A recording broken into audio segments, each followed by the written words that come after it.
Greetings to one and all. I warmly welcome you all in the sixth day and its very first session of PhD coursework second round 2025-26 organized by Bhaktakavi Narsi Mehta University, Junagadh. For this session, we have Dr. Ruchi Tiwari ma'am. She is an associate professor with Faculty of Law, Parallel University, Vadodara. A strong urge to excel in the noble profession of teaching made her to join the field of academics 16 years ago at Faculty of Law, Maharaja Sayajirao University of Baroda, and she has begun dedicated research since then. As an academician, she is versatile with experience in teaching diverse subjects of law at UG and PG. She was awarded a postdoc in GI and Doctor of Philosophy in the area of farmers' rights, and she is recognized PhD guide too. Her area of interest in research is human rights, SD goals, and I and Dr. Ruchi has published many research articles on the same in the renowned international and national journals and published four books on the farmers' rights too. She also has participated and presented research papers at various international national conferences and seminars. She has also attended various FDPs and training programs.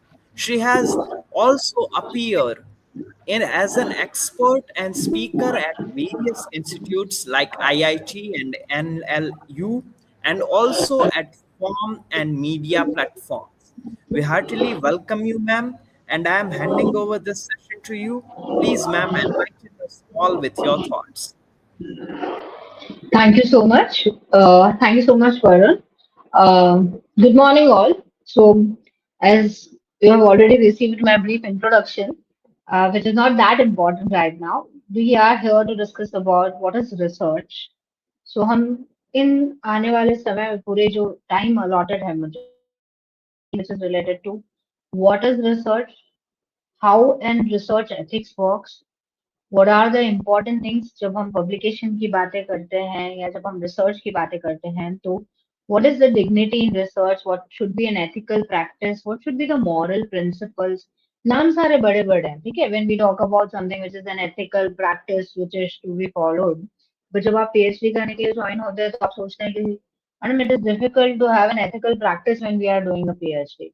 See, so firstly, you might have had the sessions, what is research, what are the types of research, what are the tools of research, या आप आगे देखेंगे maybe, या आप देख चुके हैं, which is what is the hypothesis of research, how it is to be done. आज जो हम बात करने वाले हैं, which is more or less related to how a dignity plays a role in research, what are the ethical issues, what should be the ideas behind while you are publishing anything, how you can keep yourselves updated with the plagiarism part. So I have personally divided my topics into 2 to 3 parts. So first part when we are discussing, we are here to discuss something which is what is an ethical research or how a research can be something very um, put it in a bigger picture. So when we talk about this, so what is research ethics? Like first of all, let's come to the word. What is ethics? What do you mean by ethics? Coming from a law background, uh, I'm a professor of law. So for example, we have one subject जिसको हम बोलते हैं professional ethics. हर जगह पे ethics, that is your moral values, plays a very important role. तो अगर हम यहाँ पे बात करें, तो रिसर्च में ethics की बात कब से शुरू हुई अगर हम बात करें, तो अगर हम इंडियन हिस्ट्री में बात करें, इंडियन नॉलेज सिस्टम में हम जाते हैं या हम इंडियन ट्रेडिशनल नॉलेज में बात करते हैं, तो अगर आप मोर और लेस इंडिया की हिस्ट्री देखेंगे ना, तो इंडियन हिस्ट्री में हमेशा चीजें स्मृति और श्रुति में कही जाती थी. मतलब मैंने कहा, मैंने सुना, जितना मैंने मेरे गुरु से समझा, उस पे मैंने आगे रिसर्च करके अपने शिष्य को बताया. ठीक है. सो जो पार्ट ऑफ प्लेजरिज्म वो वेरी लेस इन दिस. इन कभी भी कोई ये नहीं कहता था कि there is no modern what you can say moral values available to research. लेकिन when we see the westernization of research came, the westernization of research started with documentation of every work. हमारे यहाँ हर चीज चाहे वो रामायण रही हो, आप recently we have seen Ramayण, everybody talks about the movie which is coming. अगर हम बात करें, सब अपने अपने पोर्शन ऑफ रामायण बना रहे हैं आजकल. आपको नहीं लग रहा उसमें भी रिसर्च एथिक्स की जरूरत दिखाई दे रही है? Taking someone's picture, taking someone's storyline up, mixing it up with the help of an AI and portraying it. Don't you think कि ये कहीं ना कहीं हम कॉपीराइट वायलेशन करेंगे, कहीं ना कहीं हम प्लेजरिज्म के वायलेशन करेंगे? So what is happening actually when we talk about this? The westernization of research, it started with this Nuremberg trials. What happened in this? The field of research ethics was forged in the aftermath of Nuremberg trials. ये trials बहुत important हुए थे. What happened actually? The world was shocked by the discovery of brutal, inhuman experiments which were conducted by Nazi scientists. आप सब जानते हो कि जब हिटलर्स रूल चल रहा था तो there were many experiments which were done. बहुत सारे ऐसे एक्सपेरिमेंट्स किए जा रहे थे जो कि कहीं ना कहीं ह्यूमन डिग्निटी के लिए, ह्यूमन लाइफ के लिए इनवैलिड कहे जा सकते हैं, या not benefited for the large part of the society, हम ये भी बोल सकते हैं. सो अगर हम इस तरीके से बात करें, suppose somebody is conducting a research. आप साइंस बैकग्राउंड वाले भी होंगे जो पीएचडी कर रहे हैं, आप फार्मेसी वाले भी होंगे जो पीएचडी कर रहे हैं, आप कॉमर्स से होंगे, आप लॉ से होंगे, आप अलग अलग स्ट्रीम से हो सकते हैं. अगर मैं बेसिकली बात करूँ तो हम जब रिसर्च कर रहे हैं या हम पीएचडी टॉपिक चूज करते हैं तो हम किस हिसाब से चूज करते हैं? कोई ऐसी चीज जो आने वाली जनरेशन को the which is going to give positive side of the research, not giving a negative side of research, correct? जैसे कि अगर मैं बात करूँ, this is patent of human genes. Can a human gene be patented? अगर क्या हम ये बोल सकते हैं कि कोई ह्यूमन जीन को पेटेंट किया जा सकता है? तो इस पे बहुत लॉन्ग डिबेट हुई थी, है ना. हम अगर बात करें माइक्रो ऑर्गेनिजम्स पेटेंटिंग पे, तो अलाउड हो गया था. वहां से एक डिस्कशन शुरू हुआ कि क्या एक एनिमल जीन और ह्यूमन जीन को लेके, या क्या हम डायनासोर्स को वापस दुनिया में ला सकते हैं? Nowadays there are also many research which are happening which might not be good for the society at large, है ना. But they are right now going on the basis where we can see कि whether this research can be coming into the human experiments which are normal or not. आप अगर pharmacy से हैं तो आपने कोई दवाई के ट्रायल रन करने हैं आपको किसी ह्यूमन पे, तो उसके भी पर्टिकुलर फॉर्मूलाज है. Recently I was just looking at one web series, उसमें इन ह्यूमन एक्सपेरिमेंट्स के बारे में बताया था. What they were doing, they were just collecting the suddenly people were found missing. तो क्या देखा जा रहा था कि लोगों जो मिस हो रहे हैं उनके ऊपर इन ह्यूमन मेडिसिन ट्रायल्स किए जा रहे हैं. इन ह्यूमन मेडिसिन ट्रायल्स मतलब अगर उस मेडिसिन के ट्रायल के बाद उनकी डेथ हो जाती है तो ये पता ही नहीं चलेगा कि ये गए कहाँ. ठीक है. अगर आपको मैं थोड़ा सा इंडियन मूवीज में बताऊँ ना, तो there's this recent movie of Rani Mukherjee, which was also talking on some of the inhuman trials which were conducted. है ना. अगर हम जिसको बोले कि there was no research ethics followed. So ये जो न्यूरमबर्ग ट्रायल्स हुए थे इसमें यही चीज हुई थी कि ये world was shocked to know. सबको ये पता ही नहीं था कि it is something which is going on in this way, कि there are brutal experiments happening on humans, है ना. उनको गैस चैम्बर्स में डाल के ये चेक किया जा रहा है कि कितने जिंदा रख सकती है, या इसके आफ्टर रिएक्शंस क्या होते हैं, या फिर उनको कोई मेडिसिनल इंजेक्शन देके डोट और एंटीडोट्स दिए जा रहे हैं. So these all things were being there which were done by the Nazi scientist for the purpose of see dote और एंटीडोट बायो टेररिज्म के थ्रू क्रिएट किए जा रहे थे. ना we know one word which is terrorism. Do you know something which is biological terrorism also? To create something which is affecting, जैसे हम बोलते हैं कि COVID, China has given us the COVID, है ना. अब China has given us the COVID which is a dote, and then China ही हमें उसकी दवाई दे दे विच इज एन एंटीडोट. तो ये सारे जो ट्रायल्स होते हैं ना, जहाँ पे we need to have a research ethics. अब आप बोलेंगे मैम मैं तो कॉमर्स बैकग्राउंड से, मेरे में क्या रिसर्च एथिक्स की जरूरत है, या मैं तो लॉ बैकग्राउंड से हूँ, मुझे रिसर्च एथिक्स की जरूरत नहीं है. It is not so. आप जिस भी फील्ड से पीएचडी के टॉपिक या किसी भी टॉपिक पे आप रिसर्च कर रहे हैं, something which is very important comes as research ethics. That is, we need to follow certain pillars which are given into the research ethics. हमें थोड़ी जो रूल्स है, जो कोडिफाइड रूल्स है, जो रिटन रूल्स है, उनको फॉलो करके चलना पड़ता है. This came with a wakeup call for the world to have an codified laws. अगर हम बात करें कि world should have something which is a very much codified laws. Okay, so this became a wake up call, and with which we got something which was Nuremberg Code, which came in 1947 and was created by the first set of international directives for human experimentation specifically, and establishing a new moral bedrock of science. मतलब कहीं ना कहीं rules and regulations लाने की बात की गई. कहीं ना कहीं हम बोले तो ट्रायल्स में क्या चीजें होनी चाहिए, किनको हम बोलेंगे कि these are the core principles. So they came up with something which was a core principles. Now what was those core principles? So core principles में क्या आया? So Nuremberg Code came up with the core principles. They were also, जैसे Indian medical association ने council of medical research approve. जैसे हम अगर research करते हैं, आपने आप रिसर्च एथिक्स के रिलेटेड होगा तो आपको रिसर्च कमेटी के सामने प्रूव करना पड़ता है कि no human is harm, no animal is harm, no plant is harm. So somewhere you are working on the genes of the plant and you are not totally what you can say extinct the plant itself. तो आपको कहीं ना कहीं वो सारे जो core principles हैं उन पे ध्यान देना पड़ता है. Just like for example there are four, we can right now discuss the four core principles over here. The first one which is for humanity benefit. अगर हम बात करें, so it is the research must be voluntarily activity expected to lead to some benefit for humanity and not serve the vested interest of individuals, sponsors or institutions. So research हमेशा किसके लिए होनी चाहिए? It should be not for my personal interest. अगर I am a PhD scholar और मैं अगर किसी रिसर्च टॉपिक पे काम करना चाह रही हूँ तो वो मेरा पर्सनल इंटरेस्ट नहीं होना चाहिए. मेरा रिसर्च का मोटिव हमेशा ये होना होता है basically how I am going to benefit the humanity और how I am going to benefit the society at large. है ना? इंडिविजुअल आपने कोई रिसर्च की, आपने उस पर पेटेंट लेने की कोशिश की, आपने वो पीएचडी में लिखा और फिर आप उसको अपने इंडिविजुअल बेनिफिट के लिए, अपने पर्सनल वेस्टेड इंटरेस्ट के लिए रख रहे हो. दैट इज हमारा पर्सनल इंटरेस्ट या मेरे स्पॉन्सर या मेरे इंस्टीट्यूशन या मेरी कंपनी के बेनिफिट के लिए. So that should not be our motive. आप कोई मेडिसिनल ट्रायल रन कर रहे हो या आप कोई कंपनी का डेटा लेके कुछ ट्रायल रन कर रहे हो और फिर आपको कुछ ऐसा डेटा मिला है विच इज शॉकिंग.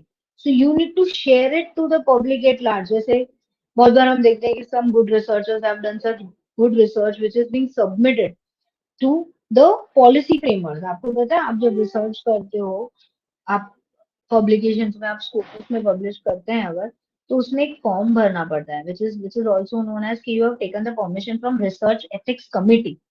आपके यहाँ पे इंस्टीट्यूशन में रिसर्च एथिक्स कमिटी होती है जो आपको परमिट करती है whether you can do research on these topics और not, whether the human was not harmed, whether you are suppose to give an kind of an affidavit into it कि आपने ये फंडामेंटल प्रिंसिपल्स को follow किया था. ठीक है? So majorly, the first and very important comes as the humanities benefit. Second, right to choose. That is, research on human beings cannot be conducted without their full knowledge and voluntary consent. बहुत simple है कि मैंने जिसको sample लिया है उसके पास ये right होना चाहिए कि वो सैंपल बनना भी चाहता है या नहीं. और जब मैंने उसको एज सैंपल साइज लिया है और तब मैंने उनको उसके प्रोज एंड कॉन्स दोनों बताए, अच्छाई बुराई. मैंने आपको मेडिकल ट्रायल रन में लिया और मैंने आपको कोई दवाई खिलाई है तो इसके होने वाले नुकसान भी बताने जरूरी है, फायदे भी बताने जरूरी है. और people have right to decide whether to participate और नॉट.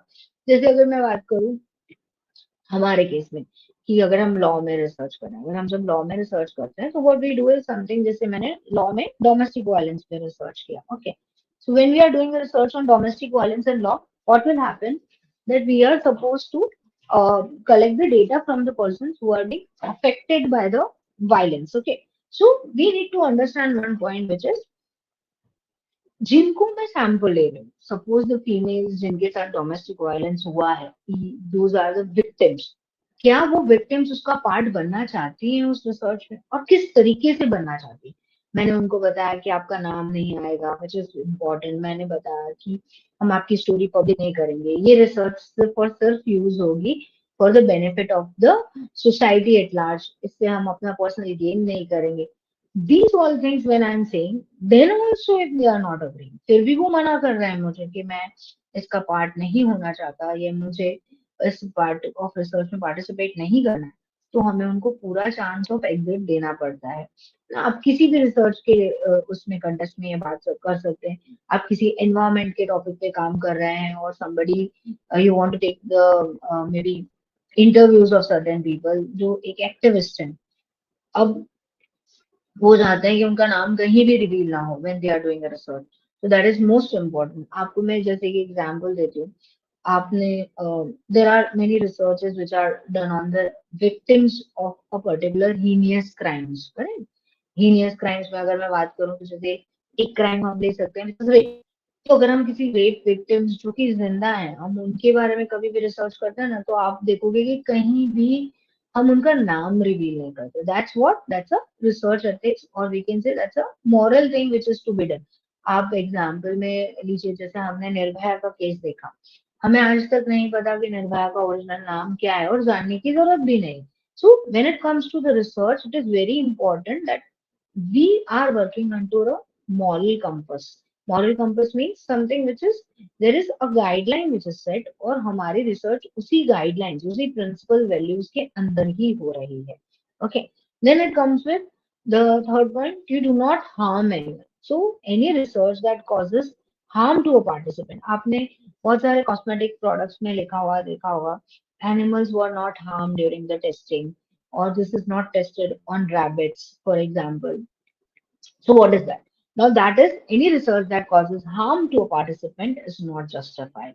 आप किसी की पर्सनल वैल्यूज को या आपकी आप मैं suppose I am doing a research on some religious based beliefs, so I cannot harm those religious based beliefs on the basis ki I want to conduct a research. So something which is very important is that participant, whosoever is your participant, आपका जो sample है participant है वो कहीं भी harm नहीं होना चाहिए.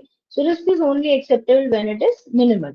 और वो minimal risks भी we need to inform them कि मे बी जैसे कि कोई ट्रायल रन मेडिसिन पे हो रहा है जिसकी वजह से आपको 2 दिन बुखार आएगा, तो that's a minimum thing. But then ये चीज आपके ट्रायल रन के पेशेंट को पता होनी चाहिए कि आप ये दवाई खाएंगे तो आपको 2 दिन के लिए बुखार आ सकता है, और उस पे उनकी परमिशन होनी चाहिए which should be return permission. और इस चीज की परमिशन हमें हमारे रिसर्च एथिक्स कमेटी से लेनी चाहिए। So clearly overweight by the potential benefits, उससे लार्ज सोसाइटी पे जो बेनिफिट्स आ रहा है that is also to be inform. Then safety overrides all the thing. नहीं नहीं आप इनको थोड़ा और प्रेशर दीजिए।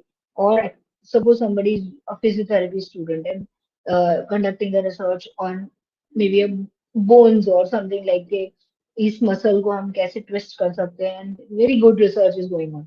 अब उसमें ही और शी कैन नॉट हार्म, वो पेशेंट को हार्म नहीं कर सकते ऑन द बेसिस के ये रिसर्च बहुत इंपॉर्टेंट है, इससे लार्ज सोसाइटी को बहुत बेनिफिट हो जाएगा। So safety and the consent of the research subject always should override all the things, all the considerations. सारी चीजों के ऊपर सबसे सर्वोपरि क्या आ रहा है, तो भाई की safety and the consent which is to be maintain.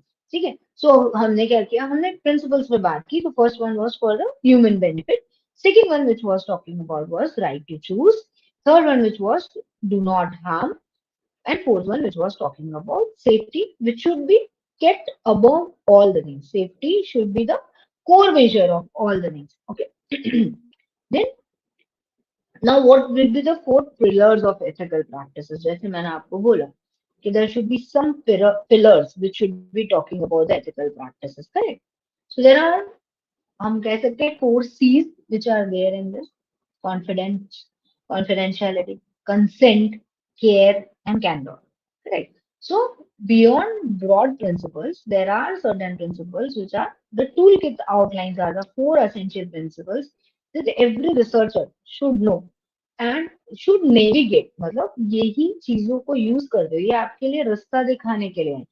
आपकी बाउंड्री वॉल्स जिसको हम बोलते हैं कॉन्स्टिट्यूशन फ्रेम करना, this is something a constitution which is being frame, boundary walls बना दी गई हैं, इन्हीं के अंदर सारा काम होना जरूरी है to navigate through the complexities in the field work, इसी के थ्रू काम होना चाहिए। Okay, so let's go to understand this. So first one is right to know and the power of informed consent.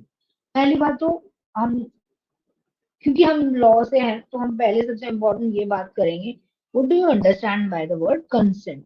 आपको कंसेंट से पहले तो क्या समझ में आता है, ठीक है? What do we understand by the consent? A consent is something where you are giving somebody a permission, है ना? That is a permission for allowing certain things. Okay. So when we talk about consent, it's also important that whether the consent is said free or not. Consent यानी permission तो दे दी, क्या वो permission free है? Consent क्या informed है? Consent क्या voluntary है? Consent क्या ongoing है? So what do you mean by the word consent? Something very important. Firstly, we are giving somebody a permission to do something. ठीक है, आपको परमिशन है, आप मेरे घर की चाबी लीजिए, आप जाके वो डॉक्यूमेंट ले लीजिए। आपको परमिशन है, आप मेरा नाम लिख लीजिए। आपको परमिशन है, आप मुझे क्वेश्चन पूछने के लिए सो एंड सो डेट पे आ सकते हैं। आपको परमिशन है, हमारे घर से पानी कलेक्ट कर सकते हैं। somebody is doing a research on the river Ganga, आपको परमिशन है that you can complete a research. आपको पता है, if you want to do a research, आपके एरिया में मैं बात करती हूँ, एशियाटिक लायंस मिलते हैं आपके यहाँ, ठीक है? If you want to do any research on those Asiatic lions, you need to take the permission. ठीक है, I want to write a research paper which is where I am not going to meet them physically, or I don't want to discuss, maybe I don't want to meet the ranger officers or police officers, then it is fine. But when I'm going to meet them, I have to take a permission. When I'm writing about them, the obviously the lines are not going to give me the permission, but the caretaker ones, the guardian of those, are also supposed to give the permission. So what happens? Right to know, बहुत important. जब हम obviously आज आपको पढ़ाने के लिए कोई law का इंसान आया है, तो वो हमेशा राइट की बात करे। So what is that? That is right to know is the power of informed consent. किसी को हमने कोई चीज बताई है। So the willingness of an individual to participate in an essential requirement or is known as true consent.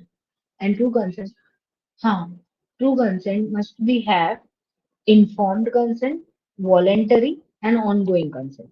Now, what is informed consent? Informed consent is based on a full clear and clear understanding of what participant entails. Okay? So when we talk about this, it is based on a full and clear understanding of what participation entails. मतलब आपको सिर्फ as a researcher ये नहीं बताना है कि आप इसमें सैंपल ले रहे हो मिस्टर एक्स को, आपको साथ में ये भी बताना है कि इसका आउटकम क्या निकल सकता है, इसकी पूरी जर्नी कैसी रहेगी, इसमें होने वाले फायदे या नुकसान कौन कौन से रहेंगे। सो it is based on a full and clear understanding. मैं आपकी अगर एक छोटा सा गवर्नमेंट एक सर्वे कर रही हो, तो भी गवर्नमेंट के एम्प्लॉय आते हैं जब ये सर्वे रिपोर्ट के लिए क्वेश्चन पूछने, तो डायरेक्टली नहीं पूछने लगते, वो बताते हैं कि हम इस चीज के लिए आए हैं और आपके घर में कितने लोग हैं, हम इसको वस्ती गणतरी बोलते हैं। वो चीजों के लिए भी आने वाला इंसान पहले आपसे बताता है, आपको पूछता है, करेक्ट? क्योंकि वो तो that's not exactly what we say is, it's a survey which is done on all, correct?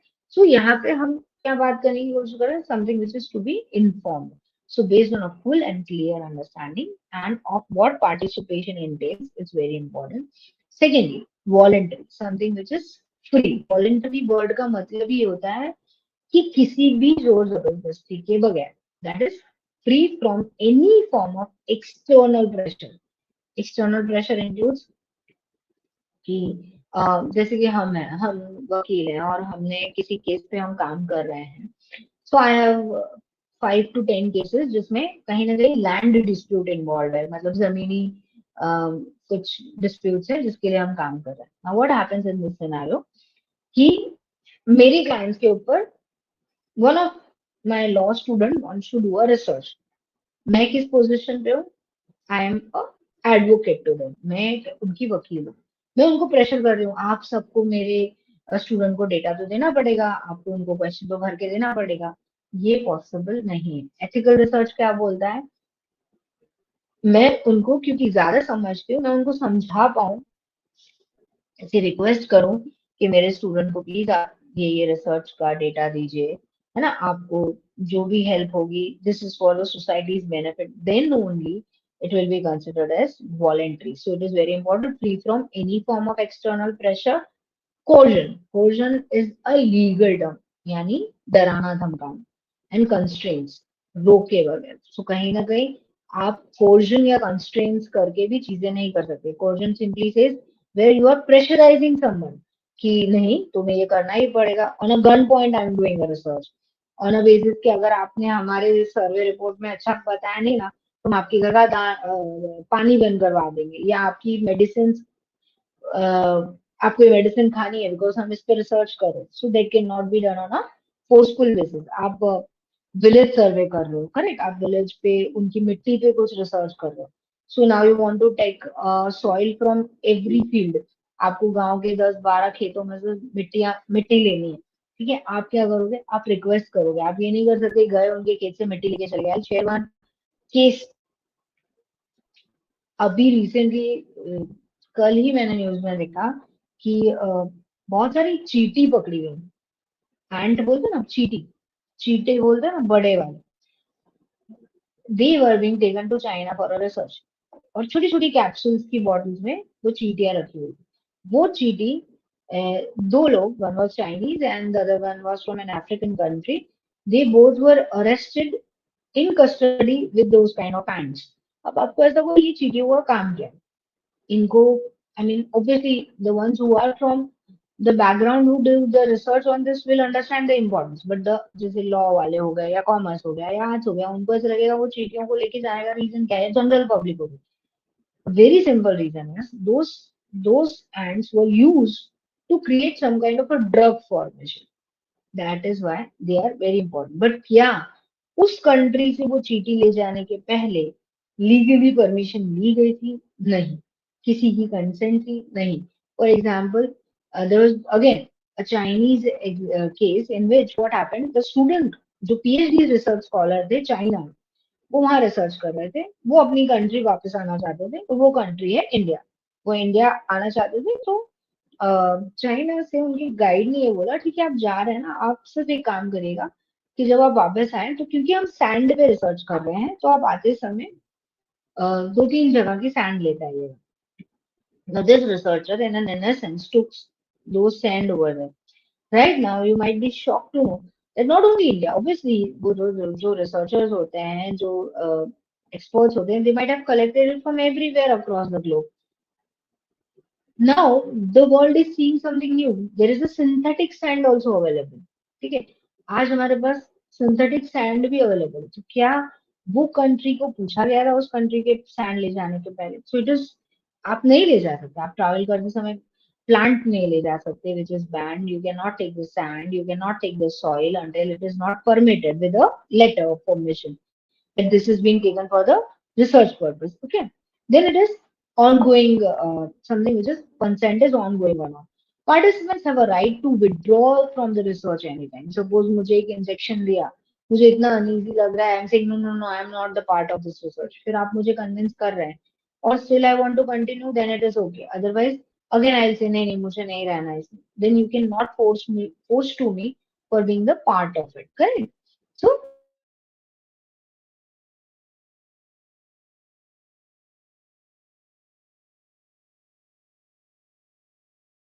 आप उन पे पेनल्टी नहीं डाल सकते. आप ये नहीं बोल सकते कि मैंने आपके लिए आपको अभी तक जो दवाई खिलाई वो 10,000 रुपए की है.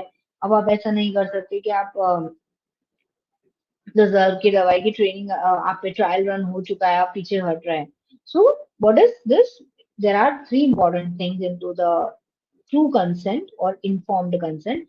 But the first one is it should be informed. It should be free, that is voluntary होनी चाहिए.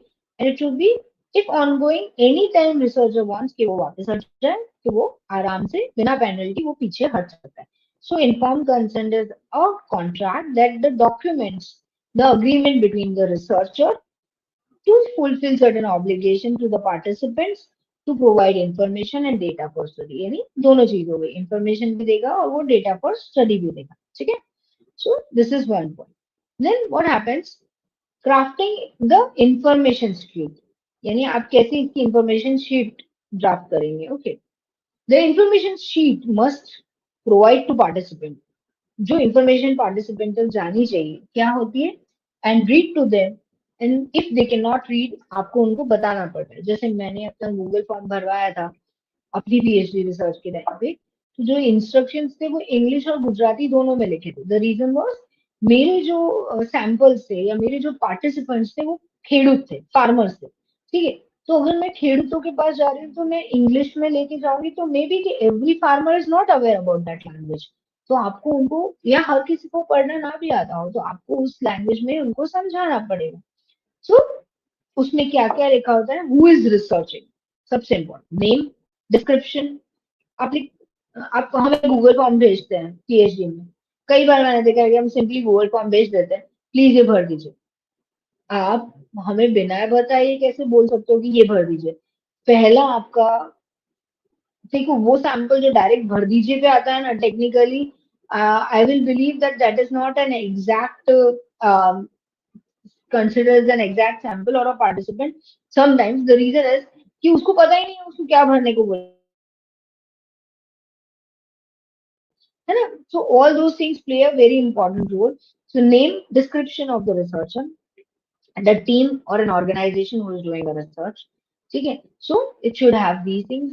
Secondly, what is the research? The goal and location of the study. क्या reason है हमें research करना क्यों चाहते हैं, ठीक है। Then who will be studied and how they will be selected. किस बेसिस पे आपने रैंडम सिलेक्शंस में इनको लिया है या किस बेसिस में आपने इनको छोड़ के किसी और को लिया है, on what basis you are selecting the participants, correct? That is also important.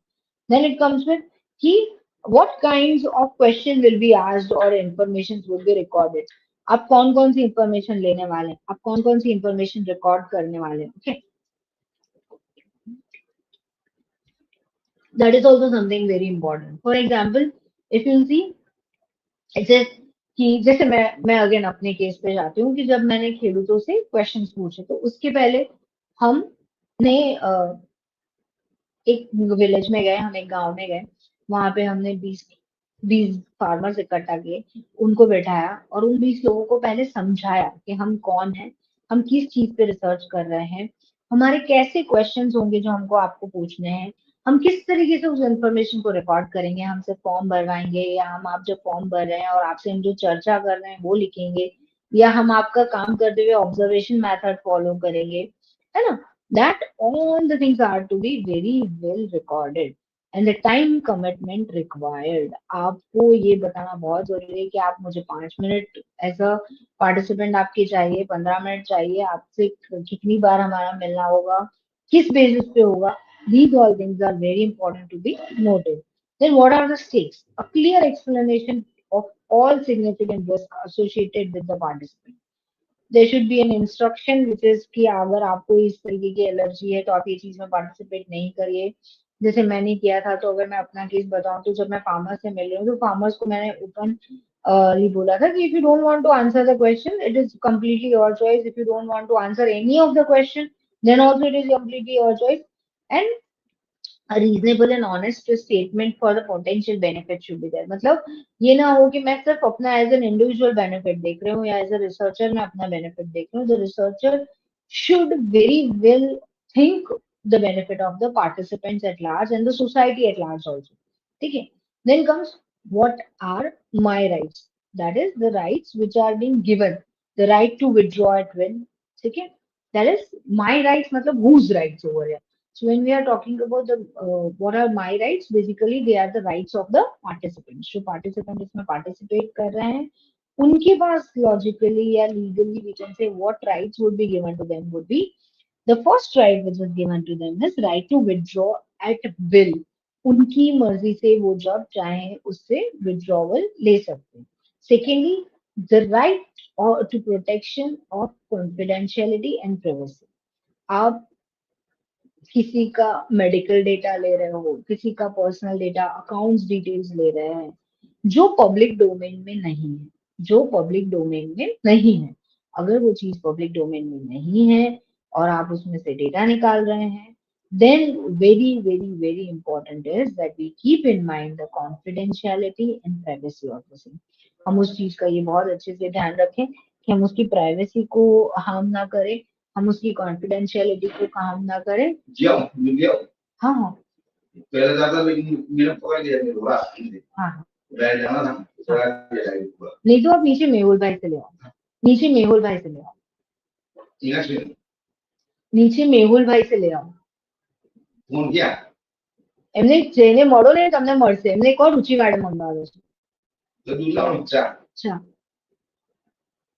So the point is, sorry for the interruption. The point is the right to withdrawal at will. Then second comes what is confidentiality and very importantly the privacy. बहुत बार ये होता है कि certain data somebody is doing research on the confidential points like maybe the leaves, yeah, HR policies in a particular company. Now we are asking the data to the people who are working in the company. Obviously, अगर उनका confidentiality और privacy maintain नहीं की गई, हो सकता है कि they might lose the job in future. They might be affected by the names if coming forward. Yeah, if they are traveling to some other place for some other job.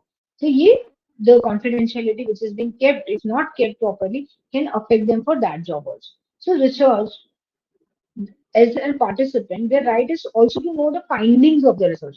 मैं जो research कर रही थी उसमें उनको कुछ फायदा हो भी पा रहा है या नहीं. So when I have completed my research, I have met those farmers. मैंने उन फार्मर्स को बताया कि हमने आपकी भी जो रिसर्च की थी, हमने इतने लोगों से जो डेटा कलेक्ट किया था, हमने जो लॉ उसमें यूज किया था, उसके बाद जो फाइनल आउटकम निकला है वो ये है. आप कोई ट्रायल रन करते हैं, आप मेडिसिन का ट्रायल रन करते हैं, तो आपको उनको वो चीज बतानी पड़ेगी कि what was the final outcome, what was the benefit which those farmers are going to get, और वो इनसे क्या पॉलिसी बदलेगी.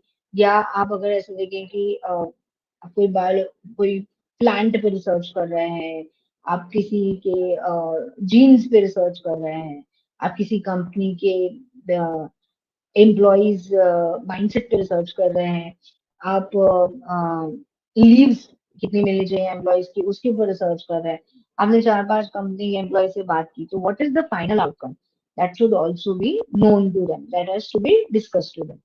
Then comes the point of confidentiality, very important. So it is that the upholding the privacy and confidentiality, correct. हम sorry to से पर हम कई जगह पे ये भूल जाते हैं word call privacy and confidentiality. हम है ना बहुत इजीली हम डिस्कस करने लगते हैं हमारे क्लाइंट्स के केसेस और हमारे पार्टिसिपेंट्स के केसेस की मेरा पब्लिक डोमेन. हम मैंने अगर समझ लीजिए कि 500 लोगों से डेटा कलेक्ट किया है, उन 500 लोगों से मैंने जो भी डेटा कलेक्ट किया है that is something which is to be kept private. What do you mean by word private over it? That is very simply that it would be only and only used by the university for the research purpose or company by the research purpose without giving the name. हाँ, अगर मैं participant हूँ और मैंने ये format किया है कि आप मेरा नेम यूज कर सकते हैं. आपने मुकेश वाली, if I am not wrong with the name, आपने सिगरेट स्मोकिंग की एड आती है जब भी हम मूवी देखने जाते हैं, आप सबने एक एड देखी होगी. अब बदल गई है, अब there is the new person who is being seen into it which is for the cancer patients, which is for quit smoking, है ना, which is talking on these issues. So when it is talking about the quit smoking issues, there's this one person who is being shown, okay, because of these all reasons he might have got the cancer, and that is the reasons we should quit those things, right? So now what happens in this case? क्या उनसे permission ली गई थी? Definitely yes. The reason is he might be the participant in any of the researches which is being done. Then it is being proved because of so and so reasons he might have got this. उनको इसकी वजह से ये चीज हुई है. सो उनकी permission के बगैर उनको पिक्चराइज करके हम टीवी पे नहीं देख रहे हैं, करेक्ट. तो यहाँ पे very important concept the privacy and confidentiality. Confidentiality मतलब see it is being said that CA, doctors, advocates, correct, या आप इन 3 लोगों के पास सबसे ज्यादा कॉन्फिडेंशियल बातें होती हैं या प्राइवेसीज होती हैं. द रीजन इज कोई आपकी पर्सनल केसेस से डील कर रहा है, कोई आपके फाइनेंशियल स्टेटमेंट्स या फाइनेंशियल अकाउंटिंग से डील कर रहा है, आप बोल सकते हो फिनेंस से डील कर रहा है. और obviously these are the reasons why we say कि there should be some privacy being maintained. But वहाँ नहीं, anywhere when somebody is handling your data, it is very important that data should be kept in a privacy.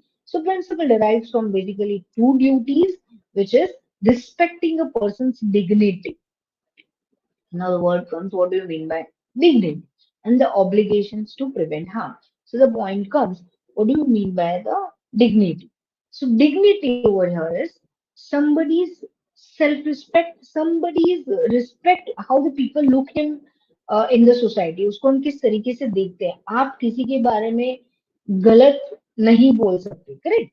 या आप किसी के personal कही हुई चीजें पब्लिक नहीं कर सकते. I can share with you an example of आपने चर्च में कन्फेशन बॉक्स देखा होगा, पता है बहुत मूवीज में दिखाते हैं कि there is this confession box जिसमें एक द प्रीस्ट सिट्स इनसाइड, वो अंदर बैठे हैं और बाहर कोई भी आके अपना कन्फेशन बोल के जाता है और उसमें वो चेहरा नहीं देख सकते, correct? Why they do so? The reason is here the privacy and confidentiality of the case can be maintained. एक एग्जांपल है. सो आप सोचिए कि हमारे रिलीजियस चीजों में या हमारे रिलीजन तक में ये चीजों के बारे में कहा गया था. So that means it is very important. You are affecting someone's mental stability if you are destroying the privacy. So data gathering must occur in the condition of privacy, first point, where the participants cannot overheard or seen. कहीं हम publicly ऐसे data ले रहे हैं जहाँ पे वो मैं उनको पूछ रहे हूँ कि ओके आपको छुट्टी मिल गई, आई am doing a survey on something which is a leave benefits given to a particular employee by an employer in so and so case. So in that scenario, I cannot do this way कि मैं 10 लोगों के बीच में पूछ रही हूँ okay बताइए आपको कितनी छुट्टियां मिल गई, आपने साल में कितनी छुट्टियां ली, आपको ड्यूटी लीव मिलती है या नहीं, आपको मेडिकल लीव्स कितनी मिलती है, आपको कैजुअल लीव्स कितनी मिलती है, आपको क्या लीव्स लेने के पहले बताना पड़ता है. ये सारी चीजें if I am asking someone in public domain what will happen that people who are sitting there are also looking at the questions which I'm going to ask और उस पे से they can form an opinion on certain person. So बहुत important है कि हम ये boundaries को रिस्पेक्ट करें. हम किस तरह कहाँ क्वेश्चन पूछ रहे हैं, किस टाइप के क्वेश्चन हम किसके बीच में पूछ रहे हैं. सो privacy should be the top most and a prior concern. Then comes something which is ensuring confidentiality after research. बहुत इंपॉर्टेंट है. पोस्ट कॉन्फिडेंशियलिटी, प्राइवेसी पहले हो गई, अब पोस्ट कॉन्फिडेंशियलिटी भी इम्पोर्टेंट है. आपने रिसर्च कर ली, मैंने इतने सालों पहले जो डेटा कलेक्ट किया था, the forms which I have collected, I have made farmers fill the form, उन्होंने मुझे भर के दिए थे, ठीक है? अब वो कॉन्फिडेंशियलिटी मुझे आज भी रखनी है. मैं ये नहीं बोल सकती कि मुझे सो एंड सो ने ये लिख के दे दिया था, मुझे उन्होंने ये बताया था. The reason is confidentiality. हाँ, मैं ये लिख सकती हूँ कि 10 फार्मर्स ने मुझे बताया कि उनको ये स्कीम के पैसे नहीं मिलते जो गवर्नमेंट के अंडर आते. वो 10 फार्मर का 10 लिखा जा सकता है, पर कौन 10 थे, mister A, mister B, mister C, mister D, वो पॉसिबल नहीं है. ठीक है, that is not to be done. Okay, then it comes to something which is the practical steps. What is there? So all information that could identify a person must be protected and not shared outside the research teams. कई बार तो ये होता है कि हमें इतनी ज्यादा confidentiality maintain करनी होती है जहां हम नाम लेते ही नहीं है. I will give you an example of, अगर मैं किसी पे किसी के साथ होने वाली डोमेस्टिक वायलेंस या घरेलू हिंसा पे डेटा कलेक्ट करूँ तो मैं उनका नाम नहीं लूंगी. मैं उनके नाम के आगे सिंपली मिसेस एक्स या मिसेस एक्स एक्स एक्स, यही मिस्टर एक्स एक्स एक्स, है ना, यही लिखा होगा. आप है ना कोर्ट केसेस में भी जब देखेंगे the court cases which are the family disputes, उनमें भी कई बार सिर्फ एक्स नाम आते हैं, नाम नहीं लिखा होगा. That is the names are being kept hidden. The reason is we have to protect the rights of a particular person. Then comes the practical steps, how it is to be done. Keep paper records under law and key. That is, proper security has to be maintained for this. Use password protections or use something which is encrypted recording system. Like for example, if you have a digital record, keep it in such a way कि वो digital record हर किसी के हाथ में ना चला जाए या पब्लिक डोमेन में ना चला जाए. Then something which is how we are analyzing the data, correct? तो simply remove all identifiers. जैसे मैंने आपको बताया कि आप डेटा में से कौन सी चीजें जो आराम से ली जा सकती है, you please रिमूव दो थिंग्स, नेम हो गए, एड्रेस हो गए, ठीक है, और replace them with something, the codes which can be given A, B, B, B, something whichever you want to have. That is also important for the reason that that is going to help us. That is going to help us to keep the data confidential, correct? So that is also one of the reasons. Then you have what is ethical equations which are involved into it. Assessing risk से क्या होगा, harm और क्या होगा benefit. So let's go into detail. So no scientific achievements justifies the deliberate harm to participants. कितना harm होगा ये लेने से, कितना हार्म नहीं होगा. मैं ऑब्वियसली रिसर्च करूँ तो मैं पहला पॉइंट क्या रखूंगी कि when we are doing this participants नहीं हार्म होंगे. पर वो कैसे डिसाइड होगा? तो researchers have a duty to anticipate and manage the potential negative consequences. That is the types of risk to assess. Physical risk है, रिस्क ऑफ लाइफ है क्या, रिस्क ऑफ हेल्थ है क्या, ठीक है. So firstly physical risk, second comes is financial risk. So whether any kind of financial risk is involved, the loss of wages or the travel cost or the loss of protections. मैंने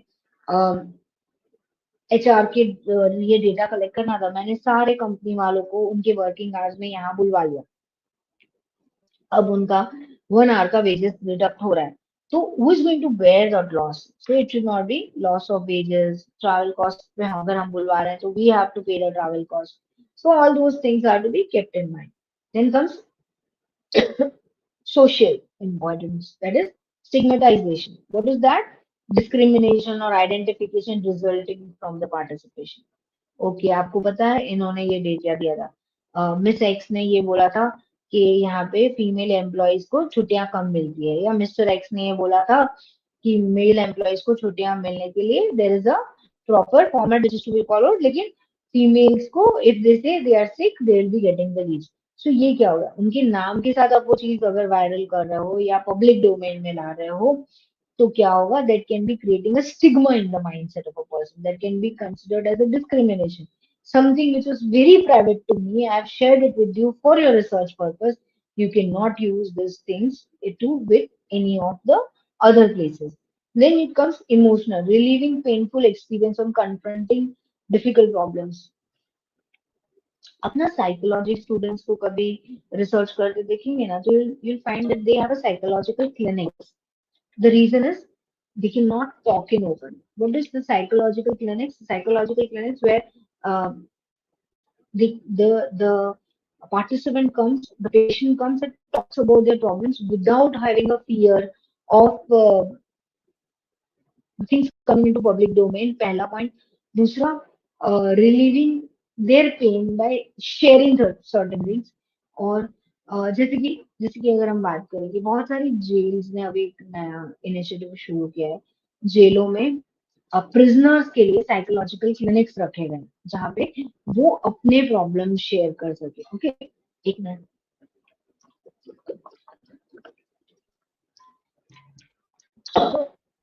So when we talk about this, sorry, it's very important. जैसे मैं आपको share करती हूँ, we know कि अगर हम judicial punishment की बात करें, हम किसी को जेल भेजने की बात करें, हम किसी को प्रिजनर डिक्लेयर करते हैं, तो प्रिजनर्स को हम क्यों जेल भेज रहे हैं?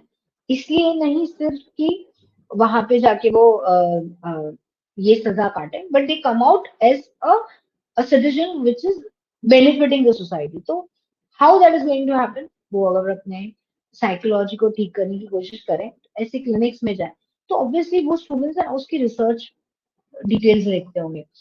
तो क्या होगा, those research details might not be involving the names. The reason is to maintain the risk equation over here, to maintain that they are not getting into a social stigma, they are not falling into those kind of any stigma. That's why. Then what are the researcher's obligation? How a researcher is being obligated into it? So minimize risk, change study design or data collection procedures to reduce the risk. आपको ऐसा लग रहा है कि the way I am collecting the data, हो सकता है कि ये ज्यादा रिस्की हो जाए, हो सकता है कि I can not keep the names of the maybe people safely. This is not the proper format. Please change it. Please change it. आप उसको design the study in such a way कि it gets reduced risk, सबसे कम risk में काम हो सके, कम से कम identity revealing हो सके, उस तरीके से काम करे. Then you have provide safeguard, that is for high risk studies. Put remedial measures in place, जैसे कि कौन सी काउंसलिंग हो गई, सपोर्ट हो गया, मेडिकल केयर, लीगल एड, ये सारी जगह ना कॉन्फिडेंशियलिटी की बहुत ज्यादा जरूरत है. बाकी चीजें आपको समझ में आएगी, मैं थोड़ा सा लीगल एड समझा देती हूँ. हर लॉ कॉलेज में एक फ्री लीगल एड क्लिनिक होता है. फ्री लीगल एड क्लिनिक मतलब आपको मुफ्त कानूनी सलाह केंद्र बोलते हैं उसको. वो आपको हर कोर्ट में मिलेगा, हर लॉ कॉलेज में मिलेगा. आप अगर वहां जाएंगे ना तो एक या तो एक टीचर होंगे या कुछ स्टूडेंट्स होंगे जो इस चीज को क्लब बना के मैनेज कर रहे होते हैं. तो उसमें कैसा होता है कि सपोज कोई आया अपने प्रॉपर्टी के डिस्प्यूट को लेके हमसे कानूनी सलाह लेने, तो हम क्या करेंगे, उनका हम नाम नहीं लिख सकते, हम उनका कॉन्फिडेंशियलिटी मेंटेन करेंगे. क्यों? क्योंकि हो सकता है कल को ये केस करने जाए और ये डॉक्यूमेंट उनके खिलाफ आ जाए. So what will do is what ever he is confessing, वो जो भी कन्फेस करेंगे उस पे मुझे उन्हें कानूनी सलाह देनी है. That's my ethics. एक क्वेश्चन आता है ना दिमाग में, अगर किसी ने आके मुझे ये बोला कि मुझसे एक्सीडेंट हो गया है, आप मुझे सलाह दीजिए, तो मुझे क्या करना है? What I'll do is, I know my client is maybe has done wrong. मेरा काम यहाँ पे मुझे उन्हें सिर्फ कानूनी सलाह देना है, which is free legal aid और confidentiality maintain करना है, correct? So whenever we are doing any of the research, it is very important to maintain a confidentiality. Then compensate for harm. कई बार ये भी देखा गया है कि there is a harm happening. So we need to compensate for harm. है ना? किसी का कोई डेटा था, वो लीक हो गया. किसी अब जब डेटा लीक होता है, वेरी इंपॉर्टेंटली व्हाट हैपेंस, आपने डेटा लीक किया यानी प्रॉब्लम कहाँ आके खड़ी हो गई, that is going to harm someone. How much harm is being done, the way we have to compensate. और ये प्लीज बहुत अच्छे से ध्यान रखना जब आप रिसर्च करते हैं.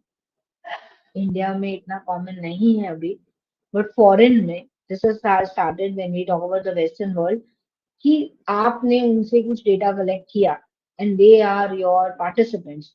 If their name comes out, they will directly approach to the courts saying that they have harmed us and please compensate us. हमें compensation छोटे नहीं होते. It can go into lakhs because something is the privacy of someone is being hurted. So that's why data leak अगर हुआ ना तो आपको compensate करना पड़ेगा. And with the changing in today's time, अगर हम आज की बात करें हमारे यहाँ पे भी, तो what is happening without because of the changing things in the research also, now the people are aware about के they need to be compensated. तो क्या होगा, हमारे यहाँ पे कंपेंसेशन पे हमें फोकस करना थोड़ा ज्यादा जरूरी हो गया है. ठीक है. પછી the other thing, which is the unseen foundation, which can be said as the imperative of research integrity. कहीं ना कहीं रिसर्च इंटीग्रिटी भी बहुत इंपॉर्टेंट है. इंटीग्रिटी को अगर हम इस तरीके से देखें कि it is something, conflict of interest नहीं होना चाहिए, प्लेजरिज्म नहीं होना चाहिए, फ्रॉड. हमारी basic pillar of the research should be honesty. ठीक है. बेसिकली इट सेज कि आप जिस बेसिस पे भी रिसर्च कर रहे हैं, आप जिस भी टॉपिक पे रिसर्च कर रहे हैं, उसका बेसिक पिलर, उसका इम्पोर्टेंट स्तंभ कौन सा होना चाहिए, तो it would be something which is honesty.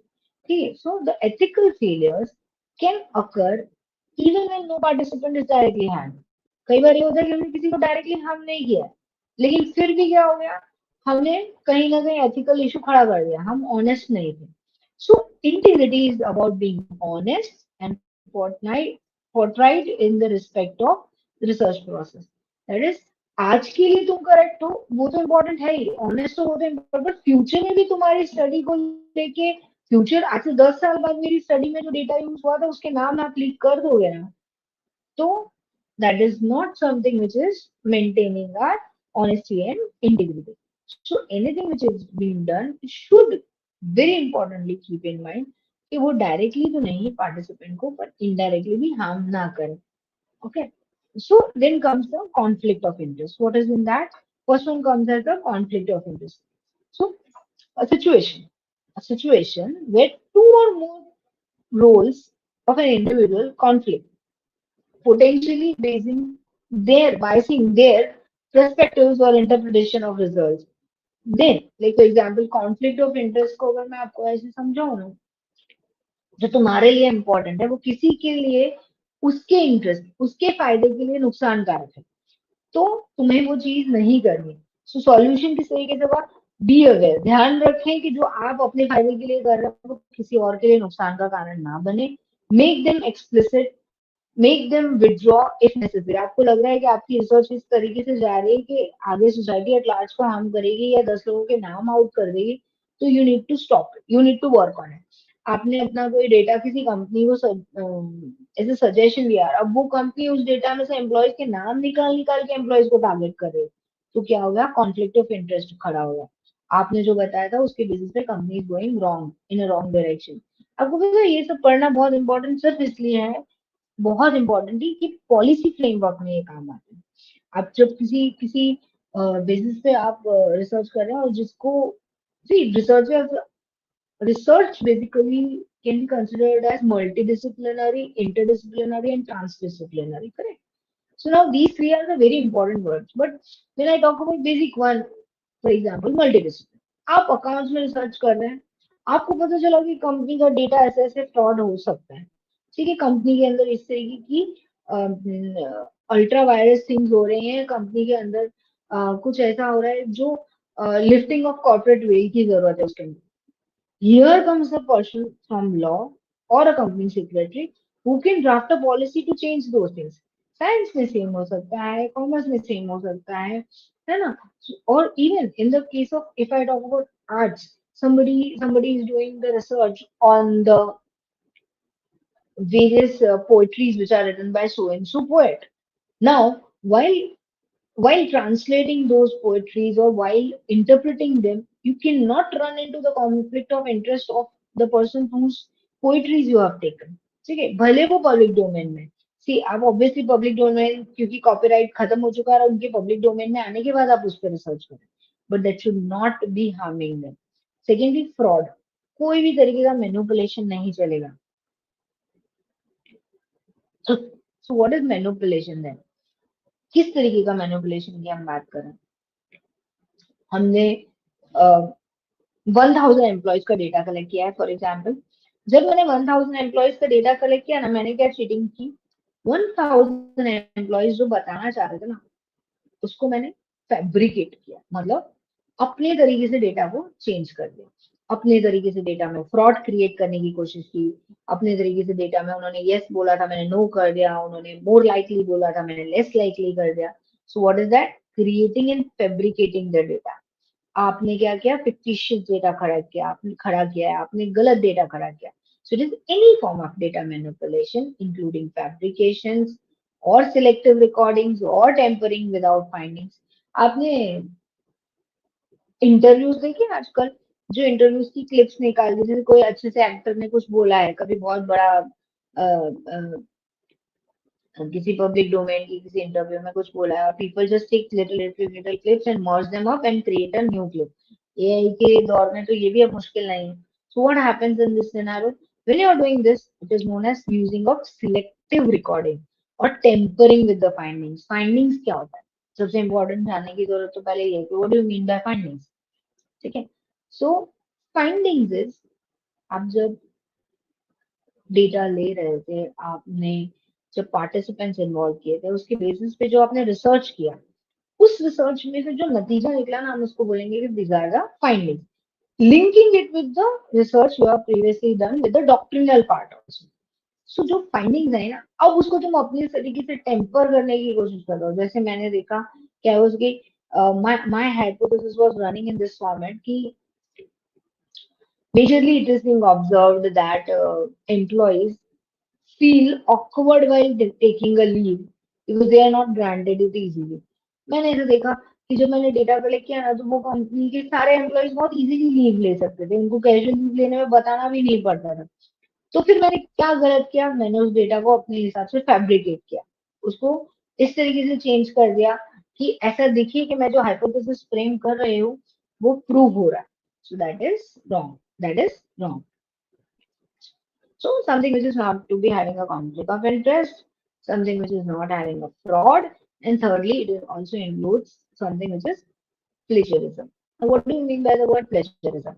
Firstly, understand the word plagiarism क्योंकि आपकी रिसर्च में सबसे इम्पोर्टेंट रोल जो चीज प्ले करती है वो plagiarism. We will try and discuss it in very large, probably at the last part of our the lectures. So when we talk about this, plagiarism क्या है? Using someone else's work, using someone else's written quotations, unpublished data, or prior credits without the permission or without the knowledge of that person. It is known as the plagiarism. And please mind you, plagiarism is not at all accepted.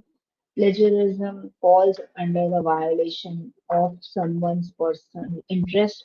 आप उनका कोई भी चीज ऐसे ले रहे हो जो उनको बिना बताए, so then it encompasses with something which is plagiarism. Okay. फिर कैलिब्रेटिंग द कंपास. अपने हिसाब से कैलिब्रेटिंग द कंपास मतलब क्या होगा?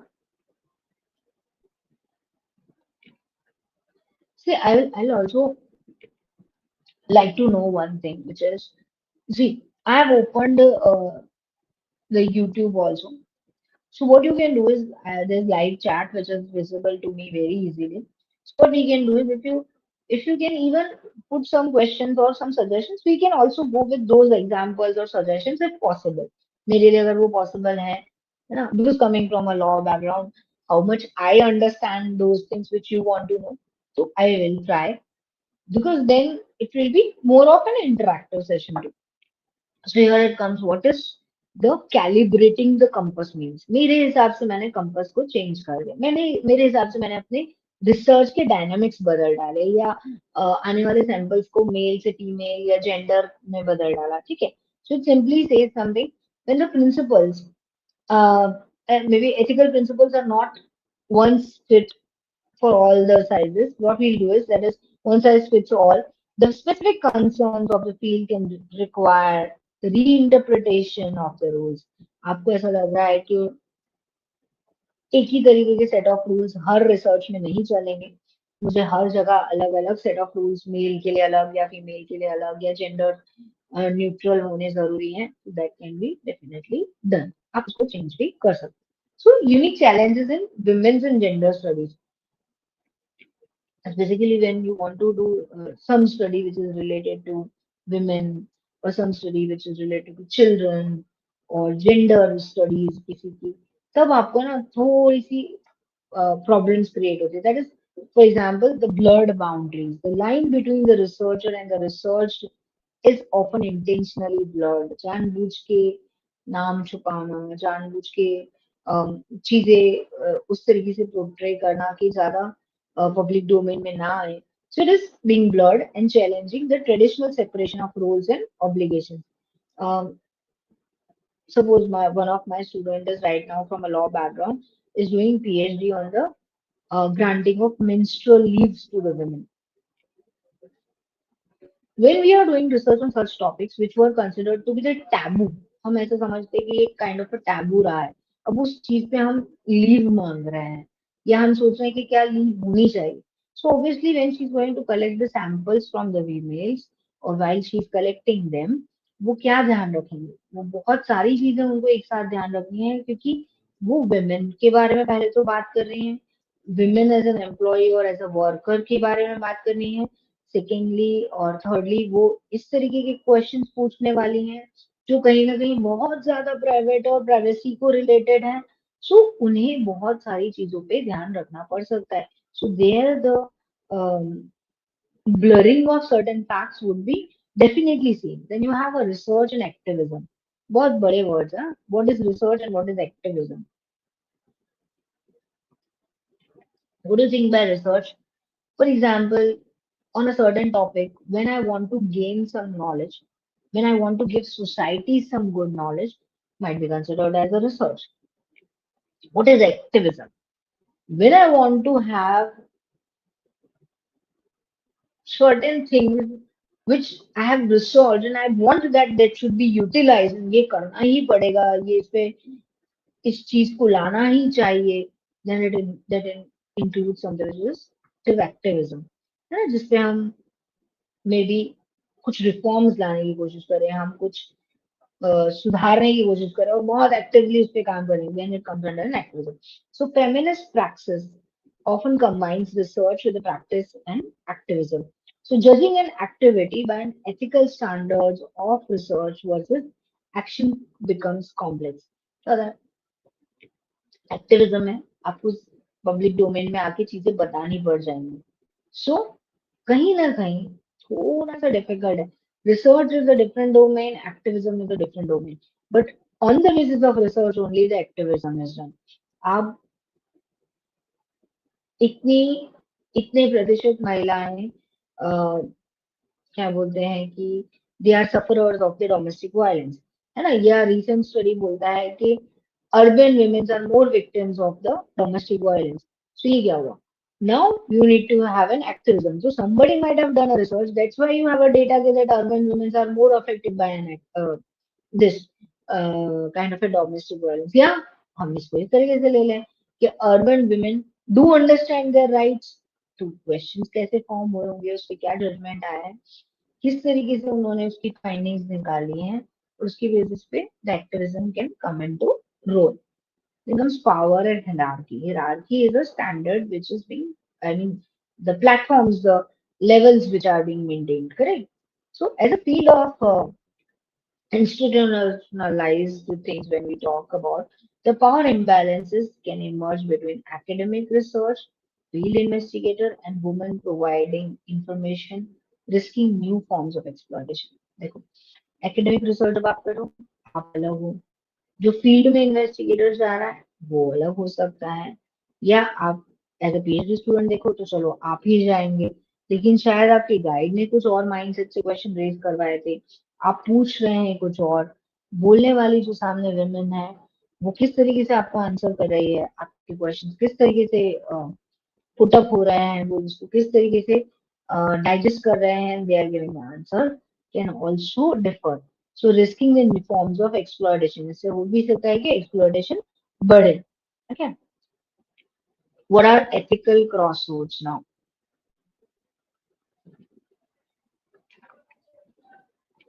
What do we understand by an ethical crossroads? So I will just discuss it with a point. The best way to understand this ethics is to see it in action. The following case studies will help you to understand this. Like, for example, a PhD student who's a research scholar on a was doing a research on young women's sexuality creates a conflict between ensuring confidentiality and providing care. Now, what happens when you are doing such research, or maybe doing the research on TB treatment programs for women? Then it sparks the debates between the researcher's desire and to understand its subject. क्या होता है? Young women or young men are more of the victims of this kind of a TV running programs, or are more victims of getting such kind of a particular disease. आप चाहते हैं कि real story सामने आए, लेकिन जो company जिसके आप रिसर्च कर रहे हैं वो चाहती है कि उस तरीके की दवाइयां पब्लिक डोमेन में ज्यादा जाए. Then what happens? The point of conflict comes over here. We can say the principles which are colliding with the ethical conflicts can be seen.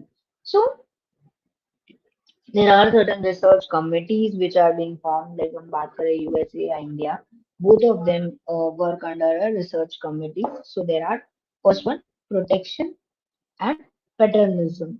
Okay, so there is a dilemma. A PhD student plans to research on a young woman, unmarried woman in India. Her university ethics committee or local committee give her a completely contradictory directives. कई बार क्या होता है, बहुत बार ये देखा गया है कि हम कोई रिसर्च करना चाहते हैं, might be we think that is good for the society, but sometimes it is also to be taken care of कि कई बार वो public domain के लिए इतनी अच्छी ना भी हो. So when the see the topic is taboo, है ना, यूएस की कमेटी होगी तो क्या प्रायोरिटी होगी? Confidentiality. Topic is taboo. The highest level of confidentiality is required to protect the participants. है ना, directives क्या होंगे? Do not record names, Do not involve local staff in data collection to prevent breach of privacy. Uh, कोशिश ऐसे लोगों को ले जाने की करो जो उनको जानते नहीं है या उनको किसी पर्दे के पीछे रख के उनसे क्वेश्चंस पूछे जाएं जिससे ना पता what would be the Indian research ethics committee might decide. The research offers a rare opportunity for vulnerable women to discuss their health and disclosure abuse. So record names and share the database with the local partner organization which has the resource and the local organization can ensure a long term protection. दोनों चीजें अब दोनों फायदे समझिए कई बार मैं again वही question पे आती हूँ कि अगर हम बात करें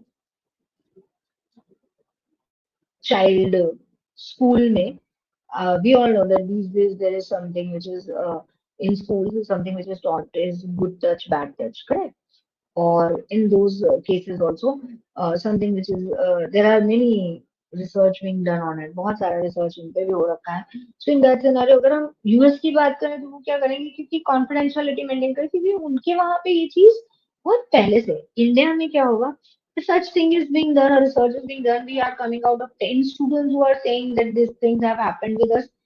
Immediately, what we'll do, we'll inform their parents, we will inform the local support teams because this student needs a special care. So that can also be the scenario from different to different progressions. Then you have privacy और progress. ये एक बहुत बड़ा debate है आप इस पे एक बहुत अच्छे से रिसर्च पेपर भी डाउन कर सकते हैं अपने टॉपिक को लेके कि क्या आप रिसर्च कर रहे हैं उसमें प्राइवेसी ज्यादा इंपॉर्टेंट दिख रही है आपको या प्रोग्रेस क्योंकि जहां प्राइवेसी रखोगे ना वो प्रोग्रेस डोमेन में फंसेगी पॉसिबल है पॉसिबल नहीं है फिर आप एज अ रिसर्चर प्राइवेसी रखना चाहते हैं या पार्टिसिपेंट चाहेगा कि वो प्राइवेसी मेंटेन हो और आप एज अ रिसर्चर चाहेंगे कि नहीं because it's a progress domain तो इस पे प्रोग्रेस इस पे ज्यादा से ज्यादा चीजें कही जाए okay so it is the researchers position what be which run so I'll just the dilemma which we can see the women organization are runs a highly successful districts of TB treatment centers for poor women and adolescent girls. है ना? Now what happens? The researcher wants to study the center to replicate its success, which involves surveying the community and interviewing the patients. The director of R refuses to cooperate. Simple सा research है जिसमें मैं चाहती हूँ कि मैं data collect करूँ public में ट्रीटमेंट में जो पुअर वुमेन्स हैं या जो यंग गर्ल्स हैं उनको जो भी ट्रीटमेंट मिली है जो सक्सेस रेट है व्हाट इज ऑल हैपेंड और कैसे कम्युनिटी इन्वॉल्व है क्या है मैं इन सबका I am trying to interview them right but then what happened the director says neither no the reason is अब यहाँ पे डायरेक्टर की पोजीशन समझिए और एक रिसर्चर की पोजीशन समझिए रिसर्चर क्या चाहता है रिसर्चर चाहता है उसका सिंपल गोल है कि public good knowledge there should be public का फायदा and a knowledge. Studying this unique model could help bring women and girls into the TV programs worldwide. हम अपने इस प्रोग्राम को लेके मैं आपको एक एग्जांपल शेयर करती हूँ अभी है ना मेरी फ्रेंड है वो आंध्र प्रदेश आई मीन विशाखापट्टनम की एक यूनिवर्सिटी में पढ़ाती हैं लॉ उन्होंने अंडर अ वाइफो प्रोजेक्ट एक वीडियो बना के रखा है कलरी पट्टू आपने सुना होगा दिस इज केरला का आर्ट फॉर्म है जिसपे उन्होंने एक छोटा सा वीडियो बनाया है और वो उन्होंने पब्लिक डोमेन में वोटिंग के लिए रखा है तो वाइफो उसको ट्रेडिशनल नॉलेज के अंदर कंसिडर करेगा if the people are coming forward and voting for that video वो वीडियो बनाने के लिए सेम पोजीशन में आप आइए आप इसी केस को समझने की कोशिश करें वो वहां गई उन्होंने वहां के लोकल लोगों से मिला जो कलरीपट्टू आर्ट सीख रहे थे उनको मिले आपको पता है ओलंपिक्स में भी अब कलरीपट्टू को पार्ट मिलने की फॉर्मल ट्रेनिंग के अंदर आने की बातें हैं it is almost there now it is so what is happening in this she has वो मिले उन्होंने ये एक आर्ट फॉर्म है which is a kind of हम बोल सकते हैं to people sword kind of a thing से लड़ाई कर रहे हैं ठीक so can it be included in the research क्या पुराने लोगों से उनकी जानकारी कितने सालों पुराना है कैसा आर्ट फॉर्म है क्यों आया था विमेन्स को सिखाया जाता है तो क्यों सिखाया जाता है ये सारी चीजें जानने के लिए जब उन्होंने पूछा होगा तो उनको कम्युनिटी से पहले परमिशन लेनी पड़ेगी रिकॉर्डिंग करनी है तो पहले परमिशन लेनी पड़ेगी लास्ट में उनको लिख के देना पड़ता है कि disclaimer this is the permission taken from so and so so and so for the doing this. Same applies अगर वहां पे वो कम्युनिटी वाले ये चीज बोल दें कि नहीं हम नहीं चाहते कि हमारा ये आर्ट फॉर्म बाहर जाए या इसकी कोई कॉपीड वर्जन बने या may be we don't want it to, so वो चीज को नहीं पब्लिक डोमेन में ला पाएंगे। आप समझ रहे हैं? Same happens here. डायरेक्टर क्या सोच रहा है? डायरेक्टर अपने पेशेंट्स को बचाने के बारे में सोच रहा है। रिसर्चर क्या सोच रहा है कि ये नॉलेज पब्लिक में आएगी तब पता चलेगा कि इतने लोग सफर्ड हैं और उससे ये बेनिफिट्स हो रहे हैं, हम इस तरीके से उनको क्योर कर सकते हैं, वो भी सोसाइटी का रेगुलर हिस्सा बन सकते हैं। So understanding what works is critical. इसमें कौन सही कौन गलत, it is obviously very difficult to understand. It creates a stigma also. So by insisting on secrecy, the director is what the kahin na kahin director is creating a importance that her clients should be kept as a priority, prioritizing the clients and preventing a dialogue that could combat the stigma in the community. अगर मैं आपको example दूं, Bhopal gas leakage, we all know there's this union carbide case which has happened in Bhopal, and Bhopal gas leakage happened and the generation was at a stake. वहां पे बहुत सारे बच्चे बाद में जो पैदा हुए उनमें कोई ना कोई we can say some kind of a lacuna was being found. Some of the kids जो बाद में हुए genetic issues देखे गए उनके अंदर. So what happened suddenly? This kind of a stigma was in the mindset of the people that because of the gas leakage, the genes of the upcoming generations are so much affected that हम उस जगह पे अपनी बेटों की शादी नहीं करेंगे, हमारे बेटियों की शादी नहीं करेंगे. सो this is what kind of stigma which was created in the community. अगर आप सोचिए, डायरेक्टर का मना करने का रीजन ये भी हो सकता है from the director's point of view कि if this comes to known to the society at large कि these many girls are affected by or these many women are affected by the TB, so what will happen? The society would not look at them with those respectful levels because it is still considered as a taboo. वो अभी भी taboo माना जा रहा है। आज की date में भी आप किसी को पूछना, टीबी इज 100% क्योरेबल अब तो, ठीक है? फिर भी आप अगर ऐसा बोला अरे फलाना ने भैया ने भाई ने टीबी થયું છે કે બેનને ટીબી થયું હતું, तो we start thinking of oh TB हुआ है तो लेट्स बी हम दूर रहते हैं, हमें ना हो जाए। हमने कोविड में तो देख ही ली ये चीज। So that is something which is there. So यहाँ पे पोजीशन ऑफ द रिसर्चर क्या है? वो बेस्ट टू द सोसाइटी देना चाहता है। डायरेक्टर का क्या काम है? मेरा काम एज अ डायरेक्टर यह है कि मैं मेरे पेशेंट्स जो मेरे साथ हैं, जहाँ की मैं डायरेक्टर हूँ, वहां के लोगों का द बेस्ट बेनिफिट दो। So that is why the immediate client protection is her motto. पहली और इम्पोर्टेंट चीज, हर priority is to ensuring that her vulnerable client, जो उसके क्लाइंट ऐसे हैं जो खुद के लिए नहीं लड़ पा रहे हैं, उनको बेस्ट ट्रीटमेंट देना, सरवाइव करवाना, और they may have many battles to fight beyond TB stigma. ये आप पब्लिक डोमेन में उनको लाके टीबी के सामने भी लड़ाना पब्लिकली शुरू कर दोगे, उसके अलावा भी उनके जीवन में बहुत सारी लड़ाई हैं वो लड़ना चाहेंगे। सो that is also something important. So something director को क्या लगेगा कि तुम इनसेंसिटिव हो एज अ रिसर्चर क्योंकि तुम ये पब्लिक डोमेन में लाना चाहते हो। Research team is insensitive to local culture and is imposing its worldview. The privacy of our clients, and many of whom hide their uh, illness from their families, is paramount. I'll give you uh, मेरे एक student ने I think 4 5 years back one of my students did a research on the transgenders rights, ठीक है, third people's rights or third genders rights we can say. So उस समय when the person was going to collect the data, वो data collect करने जा रहे थे, तो उनको बहुत ज्यादा डिफिकल्टी आ रही थी वो मैडम को। The reason was my student, उनको ये डिफिकल्टी आ रही थी कि the society, the people which she was able to found, firstly, it was done through a snowball sampling technique, where she used to meet one and then she used to ask for the another friend of theirs, and then ऐसे करते हुए उन्होंने मिले लोगों को. uh, it is very difficult for them to answer the questions. क्यों? क्योंकि they are also in a society for a they still feel that there's a taboo और a stigma कि अगर हम उनसे हमने अपना डेटा कुछ भी शेयर किया या हमारी फीलिंग्स कुछ भी शेयर की तो पॉसिबल चांसेस है कि हमारा नाम बाहर आएगा और हमारे साथ अ, बुरा हो सकता है. Now the things have changed.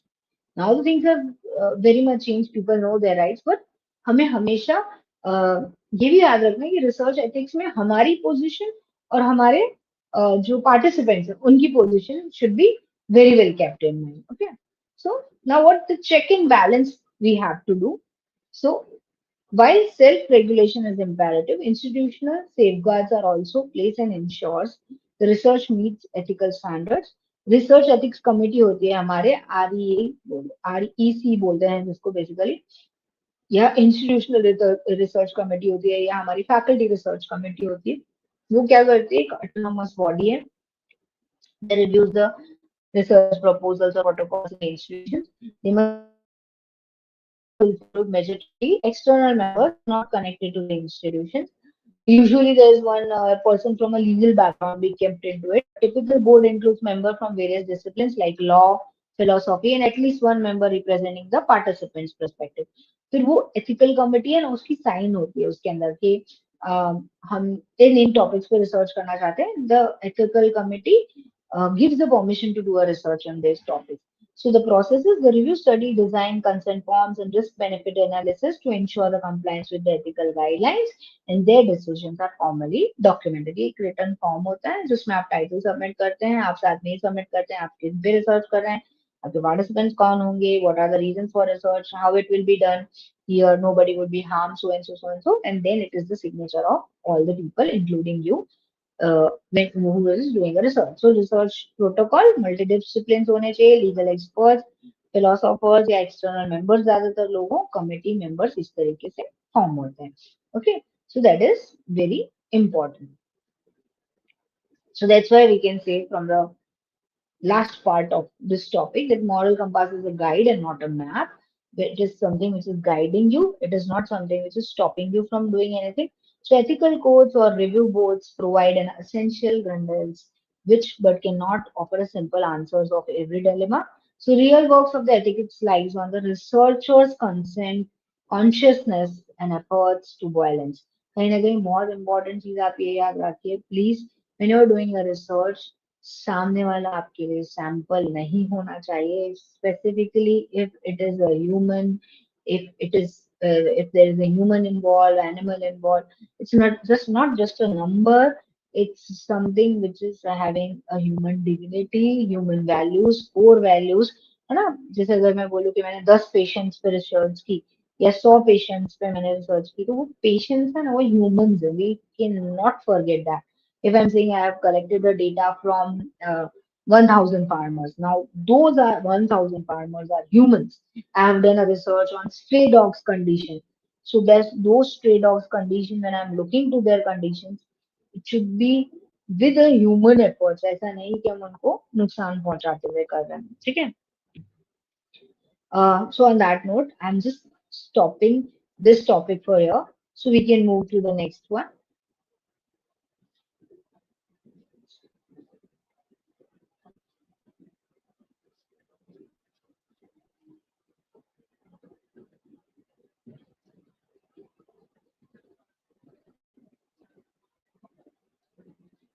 Just give me a minute.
Varun, am I visible? Yes, ma'am.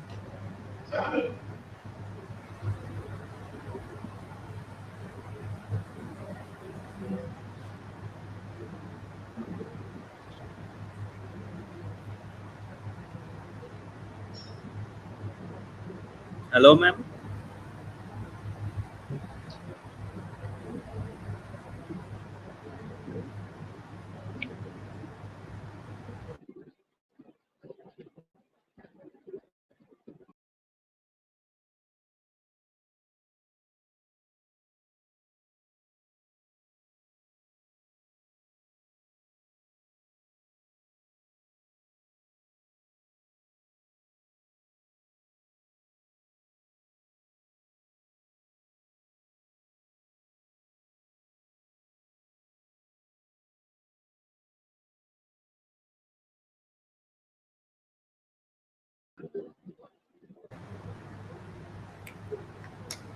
Hello, ma'am. Am I audible?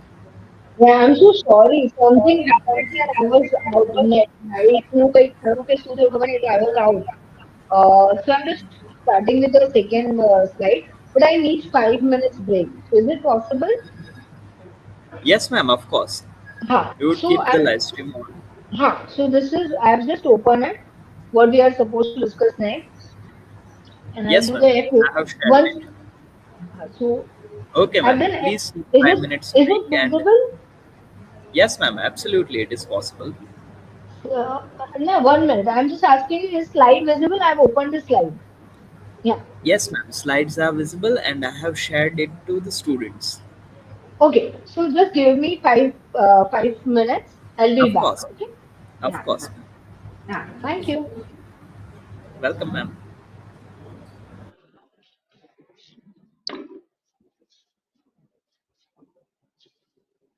Wow, 5 minutes.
Hello, ma'am. Welcome back. You are not audible.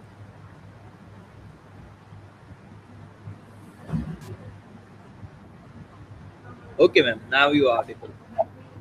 Just give me just a second so I can connect the Bluetooth again. Okay, ma'am. Please. Yeah, please.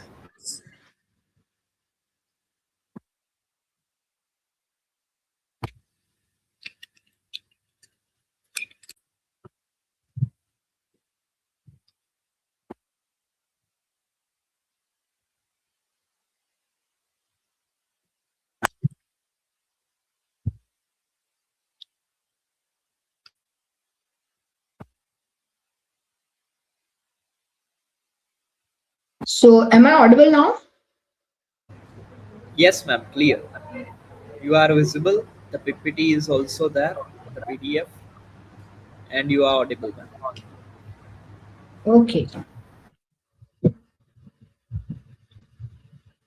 So yes, the next point which we are going to look for almost now next 1 hour is the publication part, or we can say something which is very important, plagiarism part rather.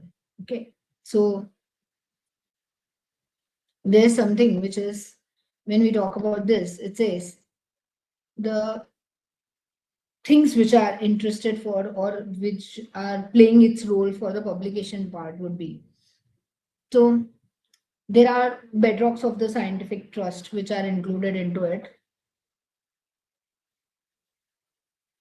So they can be in this way, where authors come into the domain, research communities come into the domain, or we can say academics and institutions come into the domain, and publishers and the other parts also, publication part also comes into the domain.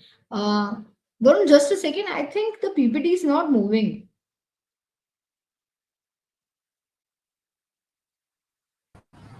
Ma'am, it is on second page. It is moving. Now It's it is moving? going Yeah. third page. Yes. Okay, okay. Yeah, yeah. Okay. Then if it's moving, it's okay. Yeah. So Okay, we ma'am. were discussing on this part.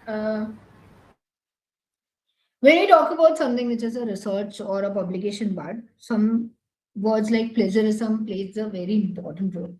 And when it comes to putting into this direction where you say ki, whether the research is important, whether the final publication part comes, it's always important whatever you have done as a research goes to the publisher and it gets published or it gets into the good hands. हम ऐसा देखेंगे तो बहुत important है कि कहीं ना कहीं चीजें पब्लिक डोमेन में जाएं और पब्लिक एट लार्ज को हेल्प करें, लेकिन उसके लिए भी क्रेडिबिलिटी, उसके लिए भी रिकग्निशन ऑफ एन ऑथर, उसके लिए भी trust in the findings, progress, जो भी reputation of an academic institution, आपके इंस्टीट्यूशन ने आपके लिए जो सपोर्ट किया है, जो आपको प्लेटफॉर्म दिया है, whether the reputation of those institutions are not affected by the cases of copies or maybe when we say plagiarism part.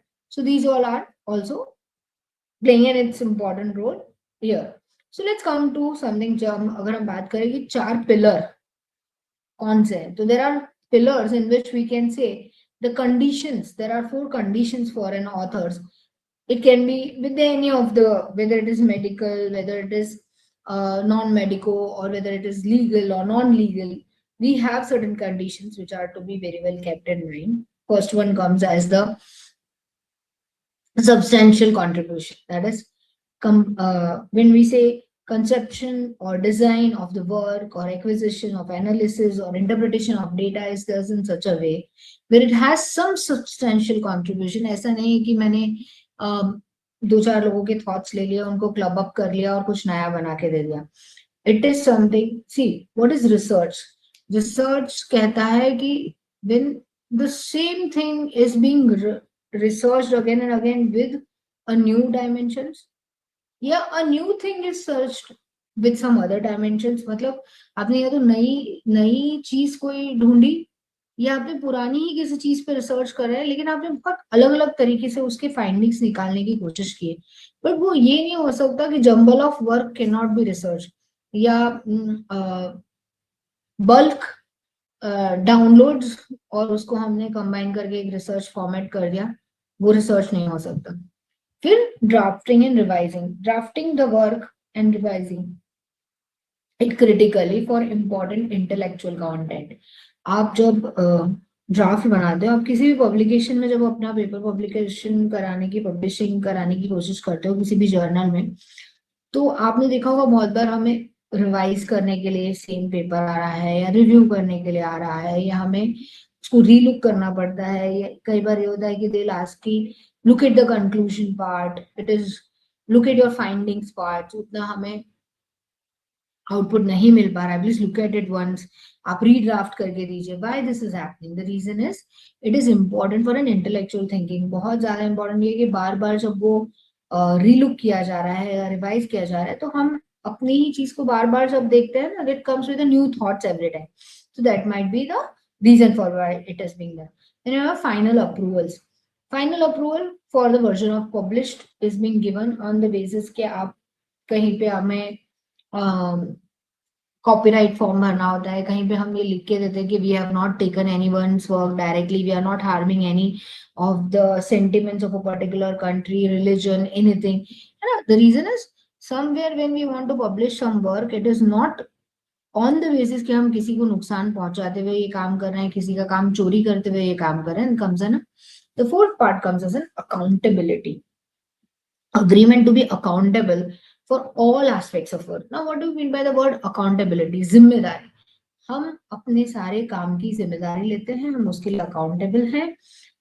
May be we can से कि जो भी वर्क किया है या जो भी क्वेश्चन इसके रिलेटेड है, जो क्वेरी है, जो इंटीग्रिटी बनेगी, वो इन्वेस्टिगेट होना, रिजॉल्व होना, वो सब का सब comes under the particular domain which is my accountability as an author. जो भी ऑथर होगा वो, जैसे हम बोलते हैं ना, there are two different authors, there are three authors, all of them will be accountable. अगर आप अपनी पीएचडी की बात करें तो आपकी ज्यादा आपकी गाइड भी उस चीज की अकाउंटेबिलिटी में, which simply says कि they take the work, they take the responsibility of the work which is being done accurately. So that can also be understood. So authorship is, ये एक बहुत अच्छा point है, it says authorship is earned, not given. What do you mean by not given? Authorship of a paper is where, or of any book or any thesis work done, वो कब होती है? जब you meet all the four criteria which we have discussed, ठीक है। Then it comes with a point where it says कि again it says something designed the study, collected the data on the basis of what all these pillars we have discussed. हमने जो ये pillars discuss किए उसके basis पे जो भी design हुआ है स्टडी, जो भी डेटा कलेक्ट हुआ है, will all come under this domain, ठीक है। Then you have something which is analyze data and wrote manuscript. आपने जो डेटा कलेक्ट किया था ना, उसपे से आपने खुद मैन्यूस्क्रिप्ट लिखने की कोशिश की है, that is also playing an important role. समझ रहे हैं? The point is कि when it comes to a picture where you think on this way, it simply says that the data which you have collected, the data which you have analyzed is from your original manuscript. You have contributed for the same, you have written for the same, and that is why it is coming in this scenario.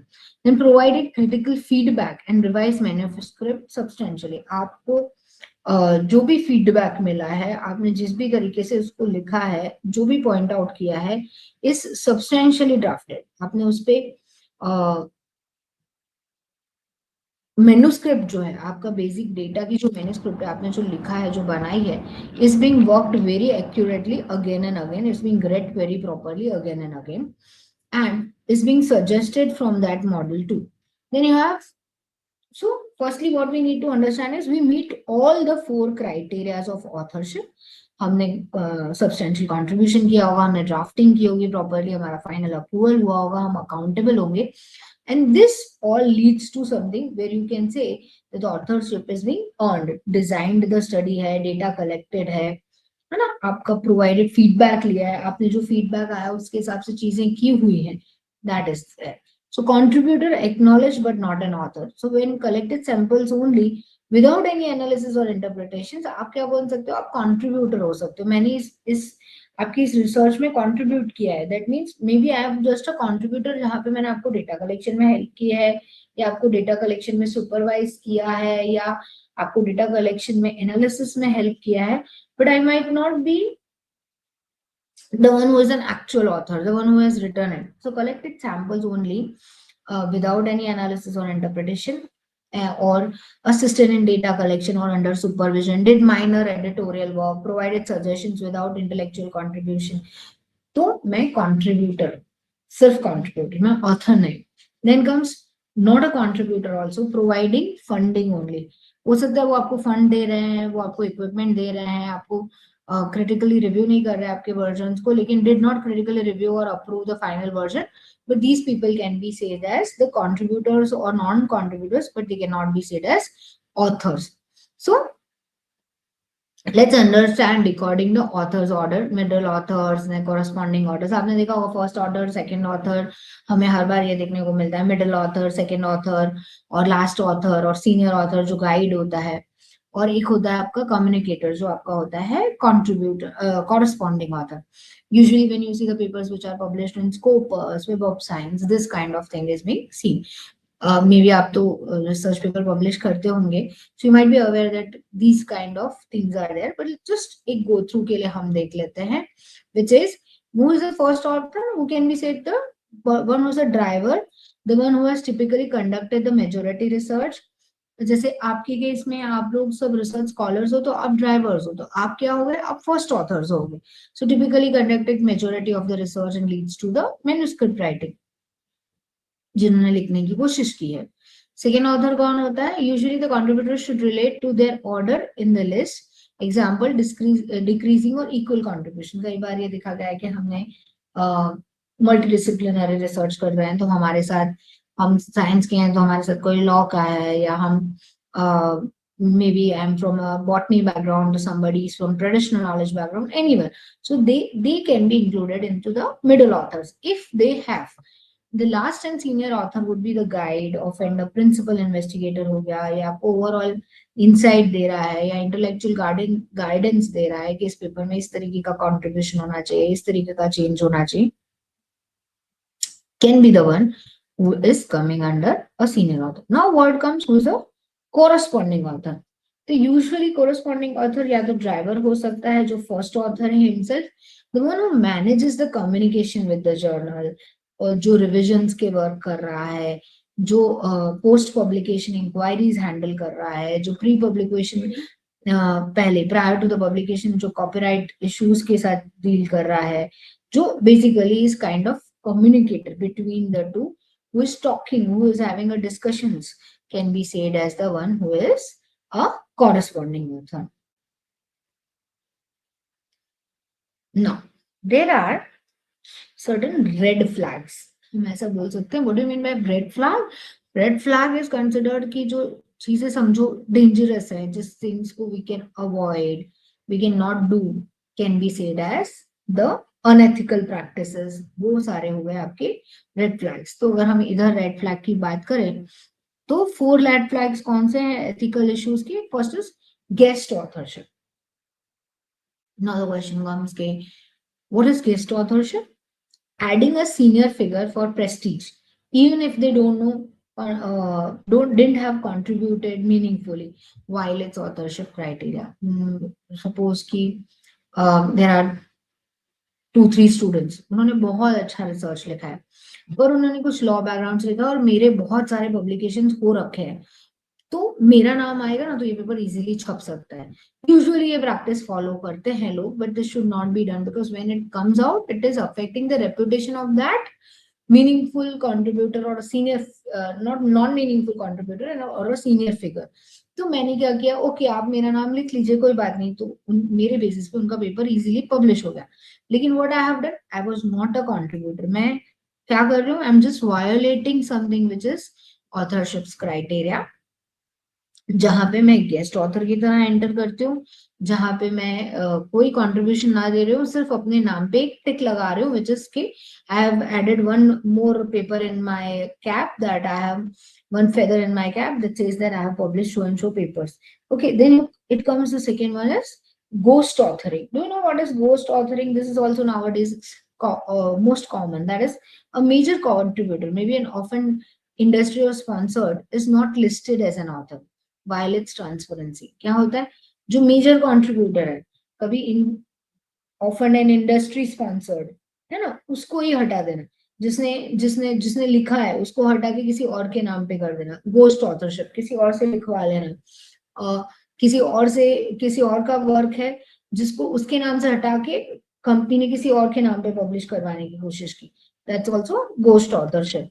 Then coerced authorship, मैंने आपको coercion word बताया था, coercion it is what, there are two words which are important, एक है coercion, एक है undue influence, जहां पे कंसेंट फ्री नहीं, मतलब इच्छा फ्री नहीं।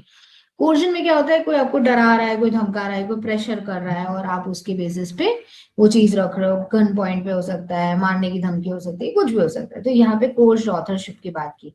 Second word is undue influence. Undue influence कि I am holding in higher position, मेरे पास एक ऐसी पोजीशन है जिस पोजीशन से मैं आपको डरा सकती हूँ, और उस पोजीशन को यूज करते हुए मैं आपको ये बोल रही हूँ कि आपको मेरे साथ पेपर पब्लिश करना ही पड़ेगा, may be that. So this coerced authorship includes both of them. We can say it also includes undue influence authorship, or it can also influence coercion authorship. So it is a junior researcher is pressurized by some senior figure, maybe for a grant purpose or maybe for any other thing, for an authorship कि मुझे आप इस paper में रखिए, ठीक है। So it says exploits a power imbalance, आप कहीं ना कहीं अपने पावरफुल होने का, अपनी पोजीशन का इन्फ्लुएंस कर रहे हैं। या मैं ऐसा बोलूं कि समझ लीजिए मैं एक इंडस्ट्री हूँ, I deal with one industry whereby I am the major contributor of the fund. आपको एक रिसर्च करनी थी जिसमें आपको बहुत फंड लगा है, अब फंड लगा है, वो फंड की सिग्नेचर मैंने की थी तब आपको फंड मिला, and I am from a particular company. Now what happens is I am forcing you to put my name maybe in the major contributors, the reason is because I have funded it. So just giving a fund, that doesn't mean कि आप उनका नाम रखो। और very important, the fourth part comes is self plagiarism. Now what do you mean by self plagiarism? If anyone can just put it into a comment box, what do you think, क्या self plagiarism होता है आजकल? What do you think?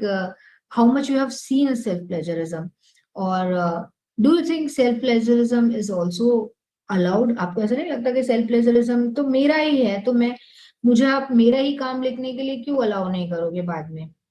आपको ऐसा नहीं लगता? सी, republishing the same work with different author configurations without disclosing the original publication also can be said as violates authorship integrity, which is known as self publications. अगर आप photograph ध्यान से देखें ना, तो बहुत अच्छे से बताने की कोशिश की कि आप कैसे अपना ही काम खाने की कोशिश कर रहे हो। That is, once you have created your work, मैंने कोई रिसर्च की, मैंने मेरे कोई दो ऑथर्स के साथ वो रिसर्च को पब्लिश करवाया, देन मैंने फिर कोई ऑथर चेंज कर दिया, किसी और के साथ पब्लिश कराया, फिर मैंने किसी और ऑथर के साथ पब्लिश कराया। So what I am doing, I am violating the authorship integrity. So what I am doing, कहीं ना कहीं मैं सेल्फ प्लेजरिज्म कर रही हूँ, मैं अपनी ही रिसर्च को बार बार पब्लिश करने की कोशिश कर रही हूँ, एक ही रिसर्च टॉपिक से, एक ही रिसर्च प्रोडक्ट से मल्टीपल बेनिफिट्स लेने की कोशिश कर रही हूँ। That can be said as self plagiarism part. So पहले let's understand one other thing which can be shown as the pillar. This is the second pillar, which is known as seeing clearly by identifying the conflict of interest. Conflict of interest को अगर हम समझे, हमने अभी देखा था कि conflict of interest कैसे कैसे हो सकते हैं। It can be strong commitment to the theory, specific things, personal beliefs, ideology, that could be biased interpretations, ठीक है। Then you can see professional conflicts of interest, promotion रुका है, टेनर रुका है, ये सारी चीजें हो गई। फाइनेंशियल हो गया हमारा कॉन्फ्लिक्ट ऑफ इंटरेस्ट, जिसमें stock ownership, consulting fees, patents, research funding, यहाँ पे कॉन्फ्लिक्ट ऑफ इंटरेस्ट को नुकसान पहुंचाया जा रहा है, ठीक है। पर्सनल कॉन्फ्लिक्ट्स, अगर family relations, academic competitions, rivalry lab से डेटा ले लेना है, वहां पे भी कॉन्फ्लिक्ट ऑफ इंटरेस्ट हो सकता है। पर्सनल की हम बात करें, दूसरा फैमिली रिलेशंस के बीच पे आप ओनरशिप को करने की कोशिश करते हो. सी somebody has written here that for example recycling her own his or her own work without a citation or without the same site with the same citations. बहुत बार तो हमने ये देखा है कि people republish their own work with the same citation also. Everything is same, only the title would be changed, only some of the authors would be changed, or the main dimension of the paper remains same, only the concluding part would be changed. See, you can use your own work. It is not said कि आप अपना खुद का काम use नहीं कर सकते दूसरी बार. आप किस तरीके से यूज करते हैं ना, we'll discuss that also कि how that can be managed. So what is the golden rule of managing your work, we can say. So what to disclose, when to disclose, and how to disclose can be the part which is coming over here. All financial, personal, professional, and intellectual interests, conflict of interest से आप कैसे बच सकते हो, कैसे manage कर सकते हो, that is the basic funda over here. So all financial, personal, professional and intellectual interest that could be perceived as conflicts, so इनको ध्यान रखें. Then when to disclose manuscript submission to editors and reviewers and its manuscript itself, then at that time it can be disclosed. Use of journals, when we talk about disclosure forms, includes manuscript की signing, वो सारा. तो आप जितने transparent रहने की कोशिश करेंगे, it is when in doubt disclose. Transparency is the most critical management strategy. So it is better be very transparent. So for example, whatever consulting fees you have given, whatever financial burden you have gone through, everything should be disclosed transparently, told so easily that it can help you for your research paperwork. Okay. Then it is something, the predator's playbook for deceptive journals. Now we might have seen many journals which are found these days are maybe fabricated journals, maybe clone journals, maybe the copied journals, maybe the journals who are not listed, they are focusing. You will see many journals who work under the fake fabricated meters, 9.9 impact factor, 99.7 impact factor, so called, so forth. We have seen that.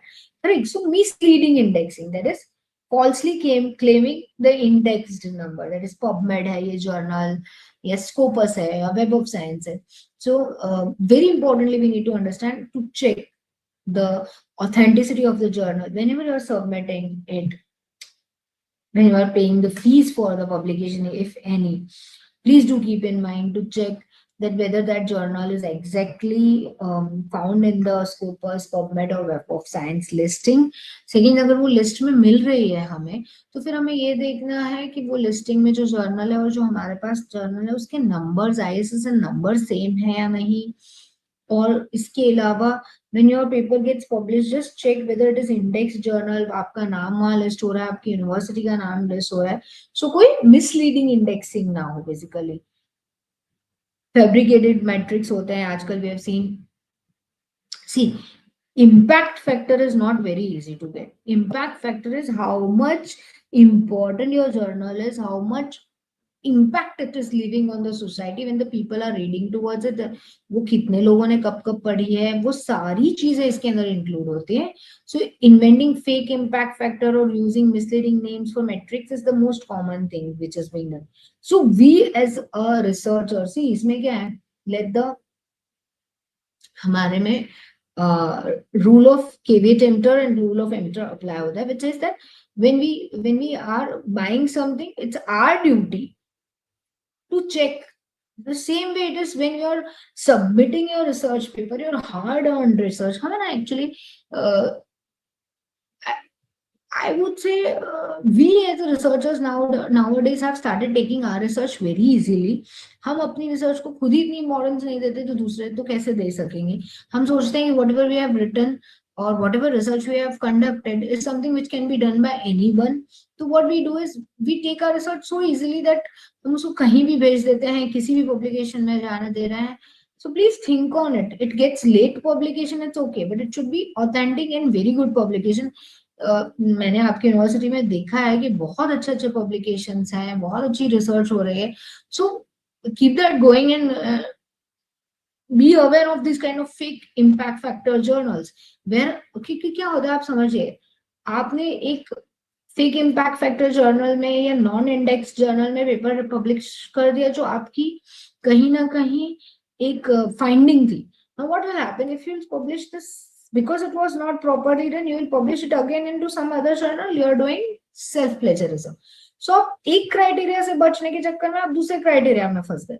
So it is better हम priorly check कर ले. It is precaution is better than cure. Let's understand before submitting. Then you have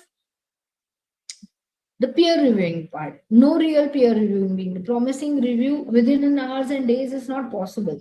See, I've seen the people say it will be done in 3 days. See, usually the review takes a good time. How it is possible that it can be done just in hours and days of time, accepting nearly all submissions? तो क्या होता है फिर बहुत easily इस journals को delist कर दिया जाता है. और see every one of us, you, your guides, or maybe you as a research scholar, or I maybe as a teacher, we all are the victims of these kind of all misleading journals, fabricated metrics, or false peer reviewing. But what happens? Learn with the time. हमें time के साथ ये सीखना पड़ेगा कि ऐसी बहुत सारी journals and we have to take care of it. Aggressive spam, that is emails flattering and inviting for submission, editorial membership आपको दे दी जाएगी, आपको reviewer में बना दिया जाएगा. So while doing all those things, just check the authenticity again and again, and keep checking, because this is the time where AI or medium is so highly developed that we need to verify again and again the links which are being sent to us. Hidden or vague fees, कई बार ये होता है कि पहले journal दिखाती है कि there's no fees, there's so transparency maintained, and जैसे जैसे हम आगे बढ़ते हैं वैसे वैसे आर्टिकल प्रोसेसिंग चार्जेस या कुछ ना कुछ तरीके से charge the fees which is not transparent one. Think on it. And this is recently also seen that some of the journals with the change of frame of global scenario, geopolitics जिस तरीके से work कर रहा है, they have also started charging the amount. Okay, so fake editorial board, there are many editorial boards which are listing the members and inviting the other members. जब हम उनकी fake editorial list देखते हैं वो कैसे पता चलेगा? Firstly, we need to go on their pages, we need to check their history, need to check their various publications, the level of publications which they have, and something which is the permission, how they have given it to the editors, who are the editors in their team. All this needs to be verified while publication. एक ये बहुत important है, ये थोड़ा सा ध्यान रखना चाहिए कि we should not go for publishing in a predatory journal. The high cost of publishing in a predatory journal, that is something we want to publish some work which is predatory. Okay, so that is the wasted research and money. It also damages the professional reputation. Publication cannot be used for career advancement, promotions, tenure. Use something which is already gone. I cannot go for something which is predated journals, backdated journals. This is to be avoided strictly. The reason is these journals are using your work, and you only won't be able to use your work in future if this kind of a journals come into force, and that will lead to something which is we can say self plagiarism part, a part of plagiarism where you have already copied some work. For researcher, for author, it is definitely affecting, but for research community also it is something which is contaminates the scientific literature and unvetted work, makes finding more reliable as very difficult. हम वो finding पे ही trust नहीं कर सकते जो ऐसी मिली होगी, या erodes public trust. आपको क्या होगा, उस public पे से भी trust उतना लगेगा कि public trust disbalance होगा कि how much we can trust this kind of a work which is coming into these domains. Then society will spread up with the misinformations also. Society में बहुत सारी मिस इन्फॉर्मेशन फैलने के डर है क्योंकि this work is not authentic. हम ये नहीं कह सकते भी काम ऑथेंटिक है भी या नहीं. Based on the poor evidences, है ना, risk public health or policy decisions being based on the poor evidences. So these all things can affect it. So how we can save ourselves from this? Your defense or toolkit: think, check, submit. Correct? That can be said. What is think? This, is this the right journal for my work where I want to see? This comes only when we have a very good work done. And secondly, बहुत important, बहुत सारे journals में हमें ये मिलता भी नहीं है कि हम इतना सारा सोच पाए. We try and we submit the real fact is different. हम try करते हैं कि हम इस चीज journal में भेज तो दें, बाद में देखा जाएगा. But then also, please think before whether this is the right journal for my work. Do I think this journal or publisher, well, I know them or I have verified about that. Check the reputation. The way see मैंने बोला कि verify indexing independently. Go directly on the Scopus page or a Web of Science page or PubMed page and just verify the journal. Do not trust the journal's website because कई बार journal की website पे fake links होती है ना. फिर directory of open access journals निकालिए. फिर key indicators of legitimacy are the article processing charges, that is APC clearly stated or transparent or not. क्या वो सही में उतना पैसे लिखे हैं उतने ही ले रहे हैं, चार्ज कर रहे हैं. The quality of the paper which they have, the quality of the members which they are having. Can you verify the members of editorial board which should be allowed? Are they recognized experts or not? Is the peer review process described believable? 100% acceptance rate तो नहीं है ना, 24 घंटे के अंदर तो नहीं है ना. These all things should be checked, otherwise it will be considered as a red flag. आप इसमें मत भेजिए क्योंकि ये थोड़ी सी स्ट्रेसफुल हो जाएंगे आपके लिए कि आपका वर्क पब्लिक डोमेन में चला जाएगा and that will also affect something which is the majorly we can say that this is also going to affect us from the point of view of the publication cost क्योंकि आपका work plagiarism में आएगा. Then this only submit if the confidentiality answer comes to yes in the checkbox. आप please सारा देखिए, अगर आपको लग रहा है कि you're getting the answer for everything, think, check and submit. And if you're getting the answers what you want, then only I think we believe that we should submit our papers to those journals usually. Okay, so then there are certain points which is the error of discovered which are post publication errors. कई बार हमारा ऐसा होता है कि uploading the scientific records, corrections and retractions which are coming post publication. So what an error is discovered post publication, does the error invalidate our fundamental conclusions? हमने जो conclusions दिए थे क्या उन्हीं को erode कर रहा है या उनको रख रहा है? ठीक है. So it is data fabrications, falsifications, plagiarisms, major ethical violations. ये अगर होगा तो हमारा आर्टिकल ही हटा दिया जाएगा. तो article is withdrawn from the scientific records and it remains accessible but it is restricted marked as retracted with the statement of explanation. क्या हुआ, हमने कहीं से डेटा फैब्रिकेट किया था, डेटा फॉल्सिफाई किया था, हमने कुछ एरर क्रिएट करने की कोशिश की थी, ओरिजिनली जनरेटेड डेटा नहीं था.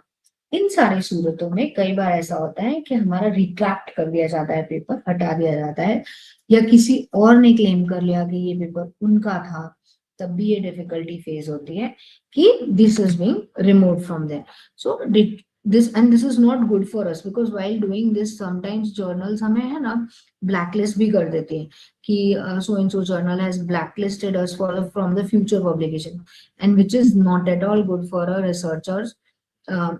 So that can be one of the parts.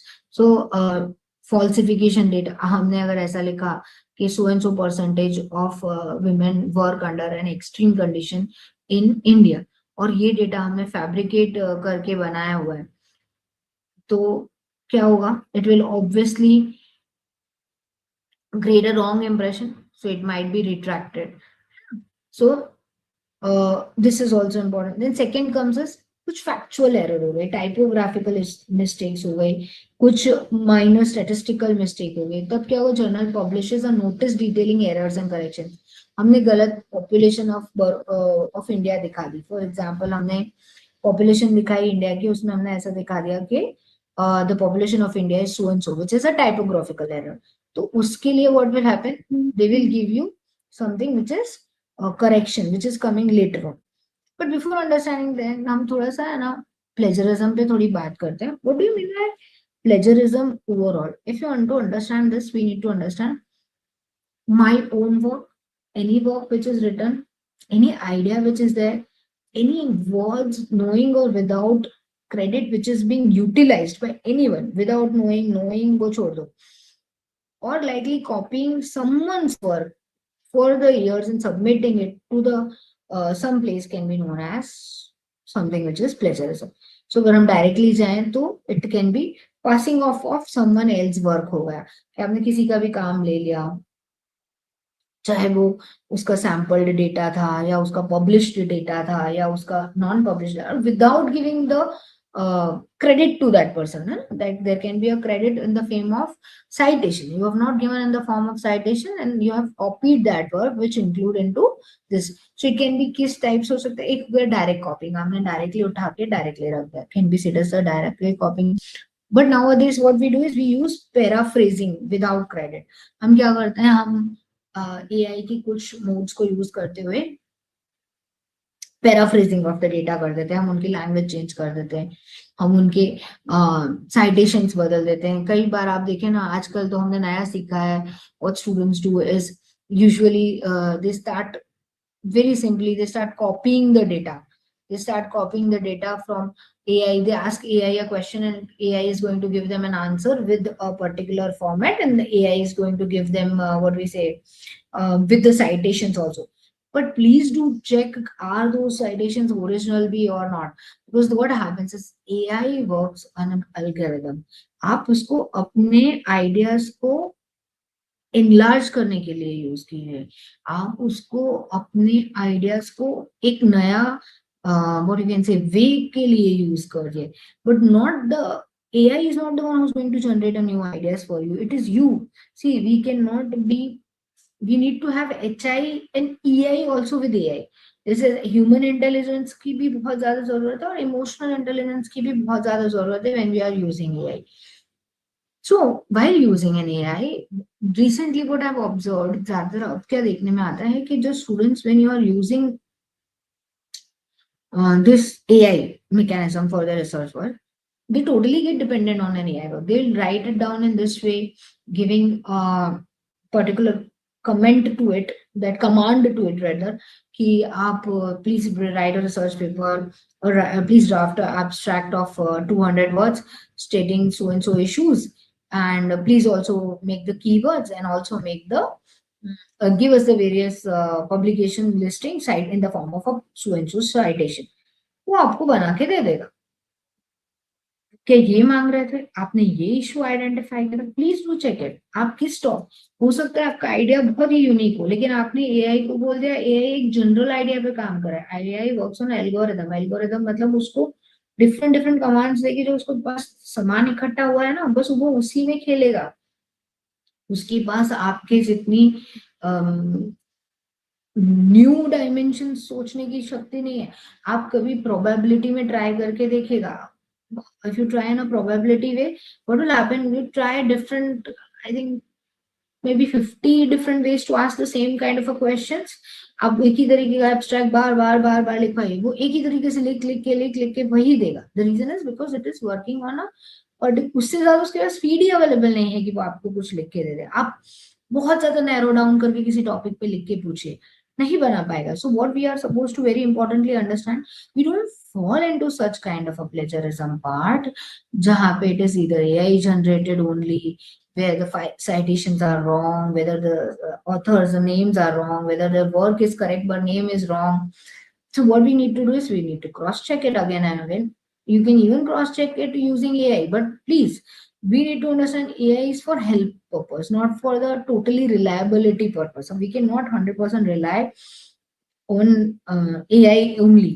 We need to use our brains, our textbooks. Please go back to the libraries, use e-libraries to get this kind of a work. I've seen your university library data also. It is especially when it comes to the books which I wanted to go for, or the journals which access मुझे चाहिए था, I have tried and utilized the access from your end also. कि वो बहुत अच्छा work मिल रहा है, तो आप please do access. उन्होंने the universities nowadays have taken the excess of different what do you mean, so for example Mary University, if I talk about my university, I talk about your university, these universities do take licensed versions of certain Nimbus or these kind of things, where you can get multiple paper publications from the different journals which are downloadable. Okay, they give you the access on the university database. So what we do, what we do is, if I'm finding some authentic paper, I want to do some good research on it, somebody has already done it, what I'll do, I'll download those 10 papers, I'll read them, then I'll review them, and I'll use them as a literature review in my research. But I don't will directly देखते हैं, हम directly उनको नहीं ले सकते, हम वो plagiarism नहीं कर सकते, हम ये नहीं कर सकते कि हमने किसी की रिसर्च उठाई और उसी को पूरा लैंग्वेज चेंज करके अपनी लैंग्वेज में डालने की कोशिश की. But what is being observe these days, this is what is happening. इसलिए we are at a difficult part. Then using someone's ideas without attributions. आपको किसी ने आइडिया दिया था या किसी ने किसी रिसर्च पेपर में ऐसा लिखा है कि from here the research can be taken forward. So from there, if the research can be taken forward, so you need to give the credit to the person who has written it, because uh, that is the person who has given you the major ideas. So that is also something which is important. So plagiarism can also be intentional and unintentional. बहुत बार हमने देखा है कि plagiarism intentional भी होता है और unintentional भी होता है. कई बार आपको नहीं पता था, आपने किसी का वर्क, मैंने बोला AI जनरेटेड अनइंटेंशनल, वो आपने AI से ले लिया, आपको पता ही नहीं है किसका काम है. तो whether it is intentional or unintentional, it should not be done. ऐसा होता है बेसिकली, आप कोई का भी काम, because it's directly violation of a copyright, which includes losing of your work, which includes losing of your job also in future. Correct? So then what can be the consequences? Includes academic penalties लग सकती हैं आप पे, आपको journal ban कर सकती है, आपको लॉस ऑफ क्रेडिबिलिटी होती है, आपके साथ लीगल इश्यूज होते हैं, सामने वाला अपने रिसर्च पेपर के अमाउंट आपसे चार्ज कर सकता है, आपसे रॉयल्टी अमाउंट चार्ज हो सकती है, आपसे रॉयल्टी पनिशमेंट फाइन्स चार्ज हो सकते हैं, आपसे जॉब जाने का खतरा बढ़ जाता है अगर if your see it is not done today. एक चीज हमेशा याद रखिएगा, the copying which is done today may not affect you today, may affect you when you are at a very high position and very good place, आप जहाँ बहुत अच्छे से सेटल्ड है, उस समय ये पुराना कहीं का कॉपी वर्क आपके सामने आगे खड़ा हो जाएगा, and which can affect your career at that moment. जो somewhere what I understand is, हम इसको अवॉइड कैसे कर सकते हैं. Please site the sources properly. Citation क्या होता है पता है आपको?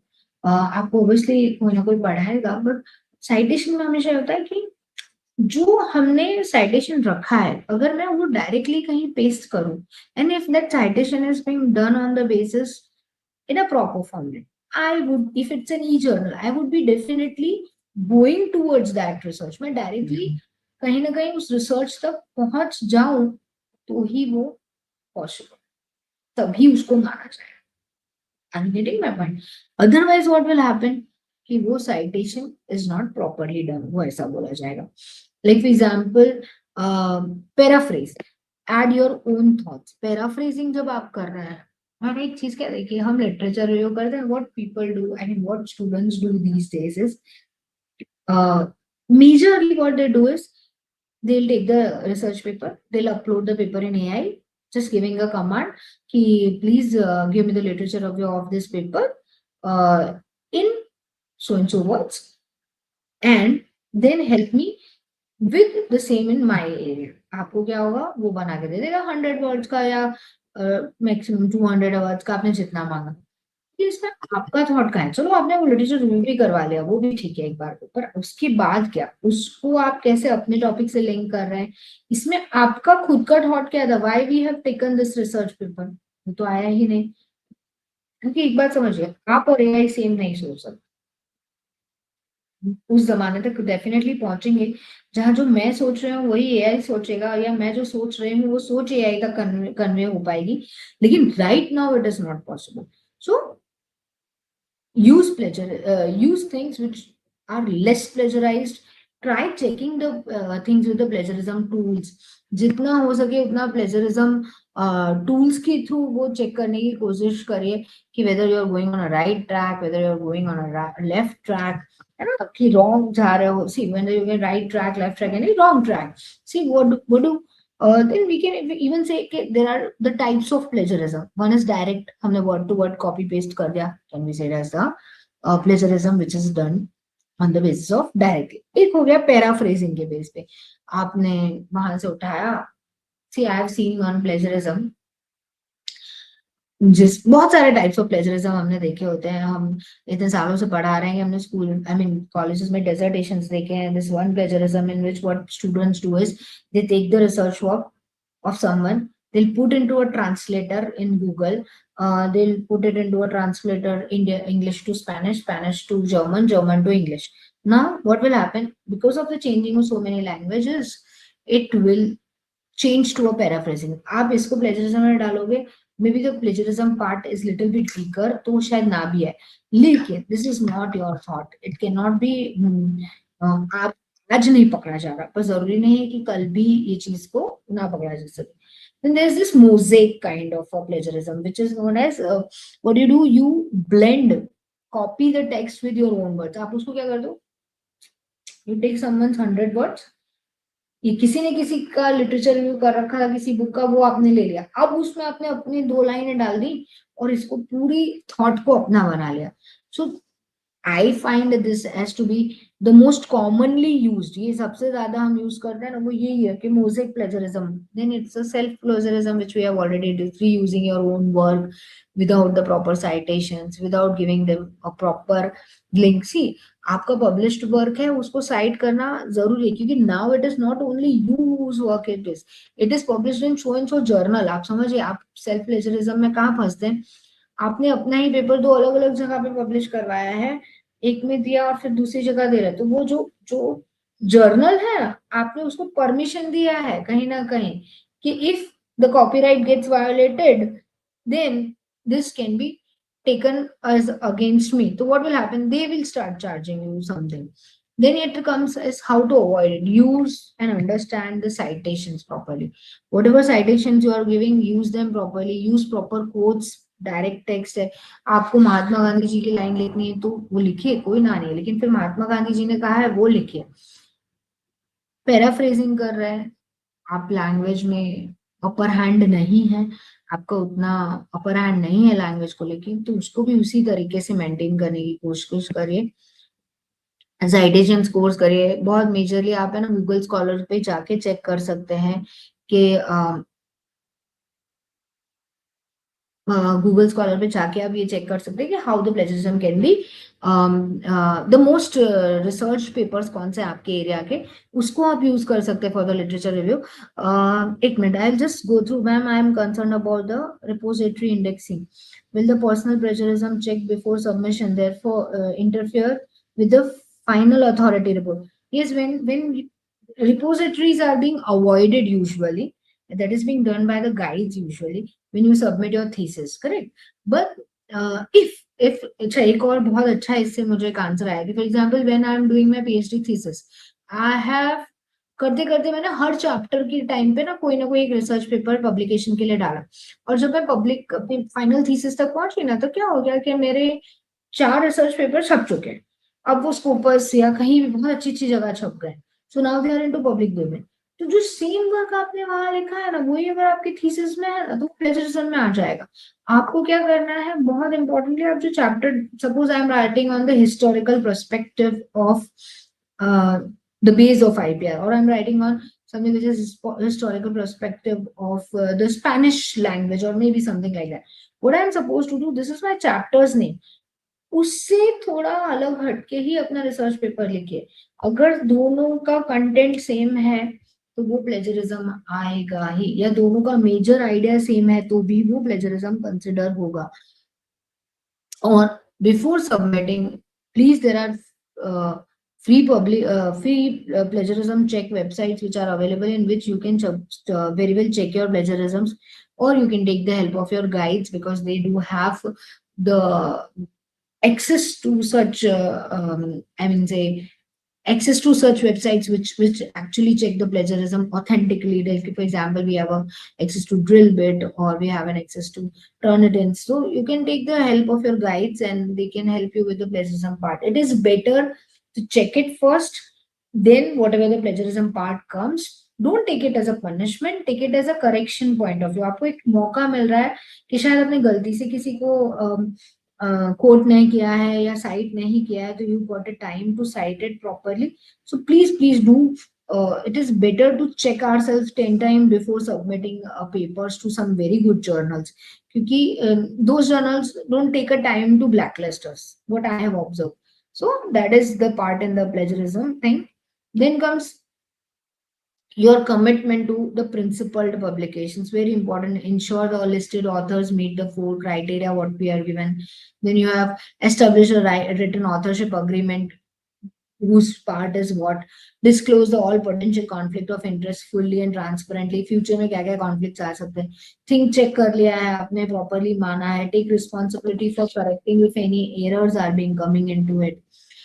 Then, as the colleagues and the reviewers, what I'll suggest is ki provide constructive, fair, and objective feedbacks to whatever is being submitted. Maintain the confidentiality of the manuscripts. कई बार होता है कि हमारे पास पेपर एज अ रिव्यूअर आता है. अगर if I'm a reviewer of that paper, that doesn't give me a chance. What I observe people, obviously when I'm reviewing a paper, मेरे पास paper कौन सा आया होगा, मेरे एरिया का. तो मुझे क्या करना है, this is a basic research ethics, I have to innocently review that paper and send it. नहीं कि वो पेपर का आइडिया मैं ले लूं और मैं अपने किसी रिसर्च स्कॉलर को दे दूं, या मेरा रिसर्च स्कॉलर वो पेपर रिव्यू कर रहा है. कई बार ये होता है कि as a PhD guide I will see that paper, I will review that paper, but I'll give it to my research scholar also to have a look on it, how it is being written, see how nicely this paper is written, this has come for my review. That doesn't mean you start copying that paper. आप क्या करोगे, उसी का idea लेके उसी को copy करके वैसा ही दूसरा पेपर बना के आप भी डाल दो, then it is again a plagiarism. सो आपको टाइम मिले, आपको मौका मिले, please do search the legal consequences which has happened because of the part of plagiarism, कि पास्ट में क्या हो चुका है, कितने बड़े बड़े high official rankers, I mean the high official ranks are being negatively affected by this. उनकी जॉब्स गई हैं, वो बहुत अच्छी लीडिंग पोजीशंस पे, they have step down from those positions because of the plagiarism done by their research scholar while they were doing PhD. तो कहीं ना कहीं आप अकेले जिम्मेदार नहीं होते as a research scholar, as a paper writer या research paper article writer. It would be along with you, your guide is also equally responsible for it, who might not be aware about certain things. So plagiarism का role है ना क्लबिंगली आ जाता है, and it importantly affects the reputation as a global whole scenario, I will say. So very importantly, what we need to focus for today's whole session was, firstly, it maintains that we should have a research ethics, which is very important. Research ethics also includes something which is related to your research domain, which is related to your sincerity, which is related to your conflict of interest, which is related to care, the four pillars which we have discussed. So the care, confidentiality, and all those things which is to be kept in mind properly. From there to the plagiarism part, we need to understand and focus on one thing, that whatever is being coming as a hard copy or as an e-version of our research should be 100%. हमारी ये capacity होनी चाहिए, या हमारी ये, I mean, this is the authenticity, that whatever research I have done is done by me myself, only with the help of my guide, or maybe with the help of my co-investigators. So that leads to something which is of today's session, where we are focusing on research ethics, principled research, where we are having a consent of doing this, whether we have taken our samples, who are our participants, we have included the research ethics into it. We have even seen Nuremberg's a report out of which this research ethics questions came into the form. We have seen the plagiarism part. So I think I've covered all of those things. But if you still want to ask me anything, I just can look at the session right now. There is a live chat going on. So if you want to ask me anything, please, this I'll keep it open for at least 2 minutes to have.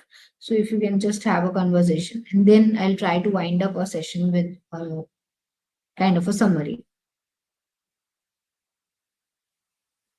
So if anyone wants to ask anything.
See, this is the plagiarism part which we were discussing. Plagiarism, we can, it's very, अगर हम हमारे law में बात करें ना, plagiarism को we consider it as a theft, चोरी, basically. It's a चोरी of an idea. It's theft of something which is not tangibly available, but it is something more costlier than whatever is tangibly available. We have seen in the past बहुत सारी ऐसी thefts happening. If example अब हम बात करें ना, तो pencil was patented, jeans was patented. आपके लिए बहुत शॉकिंग होगा, the pencil with the rubber, the eraser at last is also something which was patented. So these were the ideas. अगर किसी ने इनको plagiarized किया होता, so then it would be considered as a we can say plagiarism होता अगर कोई copy करता तो. See, ma'am, is there any specific limit of words or count constraints for footnotes and endnotes in our submissions? So please keep in mind, the more and more amount of footnotes and endnotes you are keeping, that means आपने सब पढ़े हैं. बहुत importantly याद रखिए, मैंने देखा है लोग 300-500 रख देते हैं, दैट्स गुड, आप रखिए. बट इसका मतलब आप जो वो कोट कर रहे हैं ना, वो आपका पढ़ा हुआ है, और वो कोटिंग के बाद आपने जो नीचे लाइन लिखी है ना, उसके एक्सप्लेनेशन में वो आप ही की लिखी हुई है. इसलिए please keep in mind well we are quoting anything. For example, मैंने ऐसा कर दिया कि ये प्लेजरिज्म का इतना सा लेके मैंने ऐसा लिख दिया कि this is being, I am quoting it. What will happen, that proves that कि मैंने इसको पढ़ा है, इसको मैंने रीलुक किया है अपने तरीके की रिसर्च से. और it is very good if you read more and more, and if you can quote more and more footnotes, endnotes. अब जितना ज्यादा डालोगे, that focuses कि आपने अपनी पर्सनल रिसर्च के लिए इतनी एक्स्ट्रा चीजें देखी थी. और ये जरूरी नहीं है कि आपने पूरी पूरी किताब पढ़ी थी. उसमें से जितना पोर्शन या पूरा रिसर्च पेपर में से जितना आउटकम आपको लगता है आपके लिए परफेक्ट था, उसमें से आपने वो चीज उतनी ली है. Maybe I have taken definition of plagiarism with someone's research. तो व्हाट विल हैपन, मैंने जब वो प्लेजरिज्म की डेफिनेशन वहां से ली ना, दैट मीन्स कि मैंने उतना पोर्शन उनका जो था उसको पढ़ा, वो मुझे अप्रिशिएबल लगा, इसलिए मैंने लिया है. So plagiarism is something which is an appropriation of another's idea, process, results or words without giving an appropriate credit. Verbatim मतलब exact copy to copy plagiarism, जैसे मैंने आपको बताया, copy pasting the text without quotation marks or attributions. Secondly is come somewhere which it says that patch writing, rewording the sentence slightly while keeping the original structure, meaning without a citation. हमने डाला उठा के, please rephrase it. What will happen? It is rephrasing in means the idea remains the same. Idea plagiarism, आपने क्या किया, उनकी unique theory, concept और methodology को उठा लिया पूरा का पूरा without giving them a credit. Self plagiarism, हमने अपने ही चीज को multiple time use किया, can be said as self plagiarism. ठीक है. So see, कौन कौन से प्लेजरिज्म की कितनी सिवियरिटी है, I think we should discuss that also. See, minor जो होता है ना, माइनर प्लेजर, पहले तो 10% के अंदर ही प्लेजरिज्म अलाउड है. 10 से ऊपर गया ना तो वो माइनर प्लेजरिज्म में गिना जाता है. आइसोलेटेड साइटेशन है, थोड़े बहुत एरर्स हैं, अनइंटेंशनल सेक्शंस है, तो आप रीलुक कर सकते हो. फिर मीडियम प्लेजरिज्म में क्या होता है कि पार्शियल प्लेजरिज्म है जिसमें पैच राइटिंग की गई है, पूरा पूरा कंटेंट किसी का उठा के रख दिया है, resulting into a negligence part. High मतलब intentional plagiarism है. देखो, recognizing inconsistent writing styles, unusual phrasing or language is too perfect, वो possible नहीं है. Technology based softwares like Turnitin and Authenticate that can help you with the publication part. Key limitation, sophisticated plagiarizing, paraphrasing, all these things, pure idea of plagiarism can still be difficult for the softwares also to detect sometimes. है ना. अब researcher का burden क्या होता है, psychological factor, stress, fear, negative results, desire, इसकी वजह से वो क्या करता है, इजी कंटेस्ट में आके प्लेजरिज्म पे फंस जाता है. फिर इनएडुकेट नॉलेज है, प्रॉपर ट्रेनिंग नहीं है, इनसफिशिएंट टेक्निकल स्किल्स हैं, तो भी प्लेजरिज्म के रिस्क में हम आ जाते हैं. और कई बार earlier career researcher students, those under intense time pressure के अंदर वो काम करने की कोशिश कर रहे हैं, तब भी बोल. अब इससे ना हमारा प्रॉब्लम क्या है, culture and structure problem, which is institutional culture में क्या होगा, intense publish and perish pressure where the success. बहुत सारे इंस्टीट्यूशंस में होगा आपको इतने publications, you have to do the publication in Scopus, you have to do. तो क्या होता है, जब बहुत प्रेशर्ड पब्लिकेशंस होते हैं ना, तो institutions get into publications, and people get into so much of publications कि they start perishing their own work, और अपने ही works को republish करना, उसमें भी बहुत सारे गलत publications हो जाते हैं. So we should try to avoid these things. So how it can be: forging the seal, institutional prevention strategies, robust ethics mechanism, mandatory for our researchers with regular refreshers. आपको time to time जैसे आप लोगों के लिए ये, क्योंकि आप PhD course work कर रहे हैं या आप कहीं रिसर्च पेपर लिख रहे हैं, तो आपके लिए कंपल्सरी है कि you have to attend this kind of lectures which are being conducted. The reason is you should know about what can be the difficulties which you will face in future. So field specific education होनी चाहिए. जैसे आप अभी थोड़े दिन में शायद अपने स्पेसिफिक डोमेन की रिसर्च का पढ़ेंगे, that is also important. Clear policies होनी चाहिए इंस्टीट्यूशन की, ट्रांसपेरेंट होनी चाहिए, प्रोसीजर्स ट्रांसपेरेंट होने चाहिए, सबको समझ में आए कि व्हाट कैन बी डन.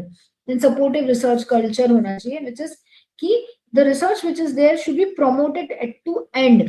जैसे कि if some good research is there, some good idea has been generated, should be represented to the overall community. You know, that is the, so the guardian's role comes under that. Personal integrity, individual's commitment, ethical standards maintain करना, उस चीज को अच्छे से लेके चलना. So कहीं ना कहीं I'll say the plagiarism is so important. I will suggest, if you people are just starting your research, please from the day one keep in mind that whatever you are writing is not a plagiarized work, whether it is a self plagiarism or verbatim or cut paste or anything. Just check it time to time whenever you are completing your portions. Your experts are approving those portions. Do check it uh, priorly submission, major submissions के पहले, क्योंकि जब हम बहुत major submissions पे check करते हैं ना, तो व्हाट हैपेंस इज कि हमारा मेजर सबमिशन हो चुका है, 50 पन्ने लिख गए हैं, 200 पन्ने लिख गए हैं, 100 पन्ने लिख गए, अब ना उनको चेक करना, चेंज करना बहुत डिफिकल्ट है, क्योंकि आप आइडिया जनरेशन में बहुत ऊपर तक जा चुके हैं. सो इट इज बेटर कि after certain work which is done being approved from the experts, please check those works whether it is not plagiarized, and then it will be helpful for you. Or for last में आप finally check कर लीजिए. So this is how it works. So on that note, I'm ending my lecture. So this is the final version, how the plagiarism is there and how it can be worked upon. So if Varun is available,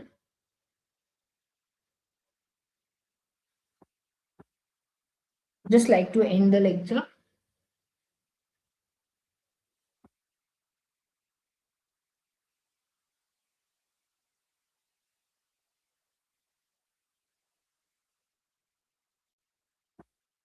Anybody having any questions, they can please ask.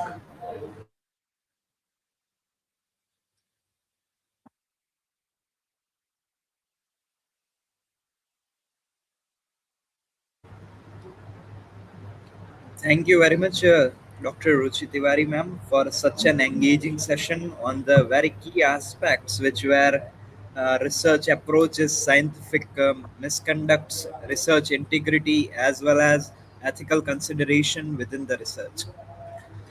Now, Thank if you. any of the students have any kind of queries, questions, or their thoughts related to these particular topics, they may ask. Ma'am would be happy to just resolve your query.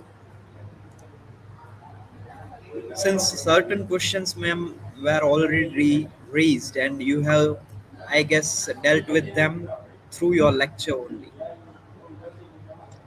We will wait for ma'am, couple of minutes for the questions. Otherwise, we would move towards the concluding part. I think most of them have, the ones who were willing to ask the questions have raised their questions in the chat box. And I have a habit to read the chat box, and that was actually net was supporting me too. तो वो हो गया है. बाकी आप देख लीजिए if anybody wants to ask.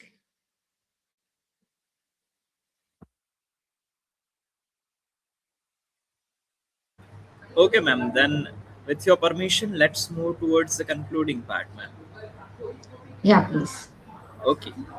I would again like to thank Dr. Ruchi Tiwari, ma'am, from Bhaktakavi Narasimha Mehta University, formally, because You have spared your time, ma'am, and delivered such a wonderful session. Thank you very much, ma'am. Thank you. Thank you. Thank you.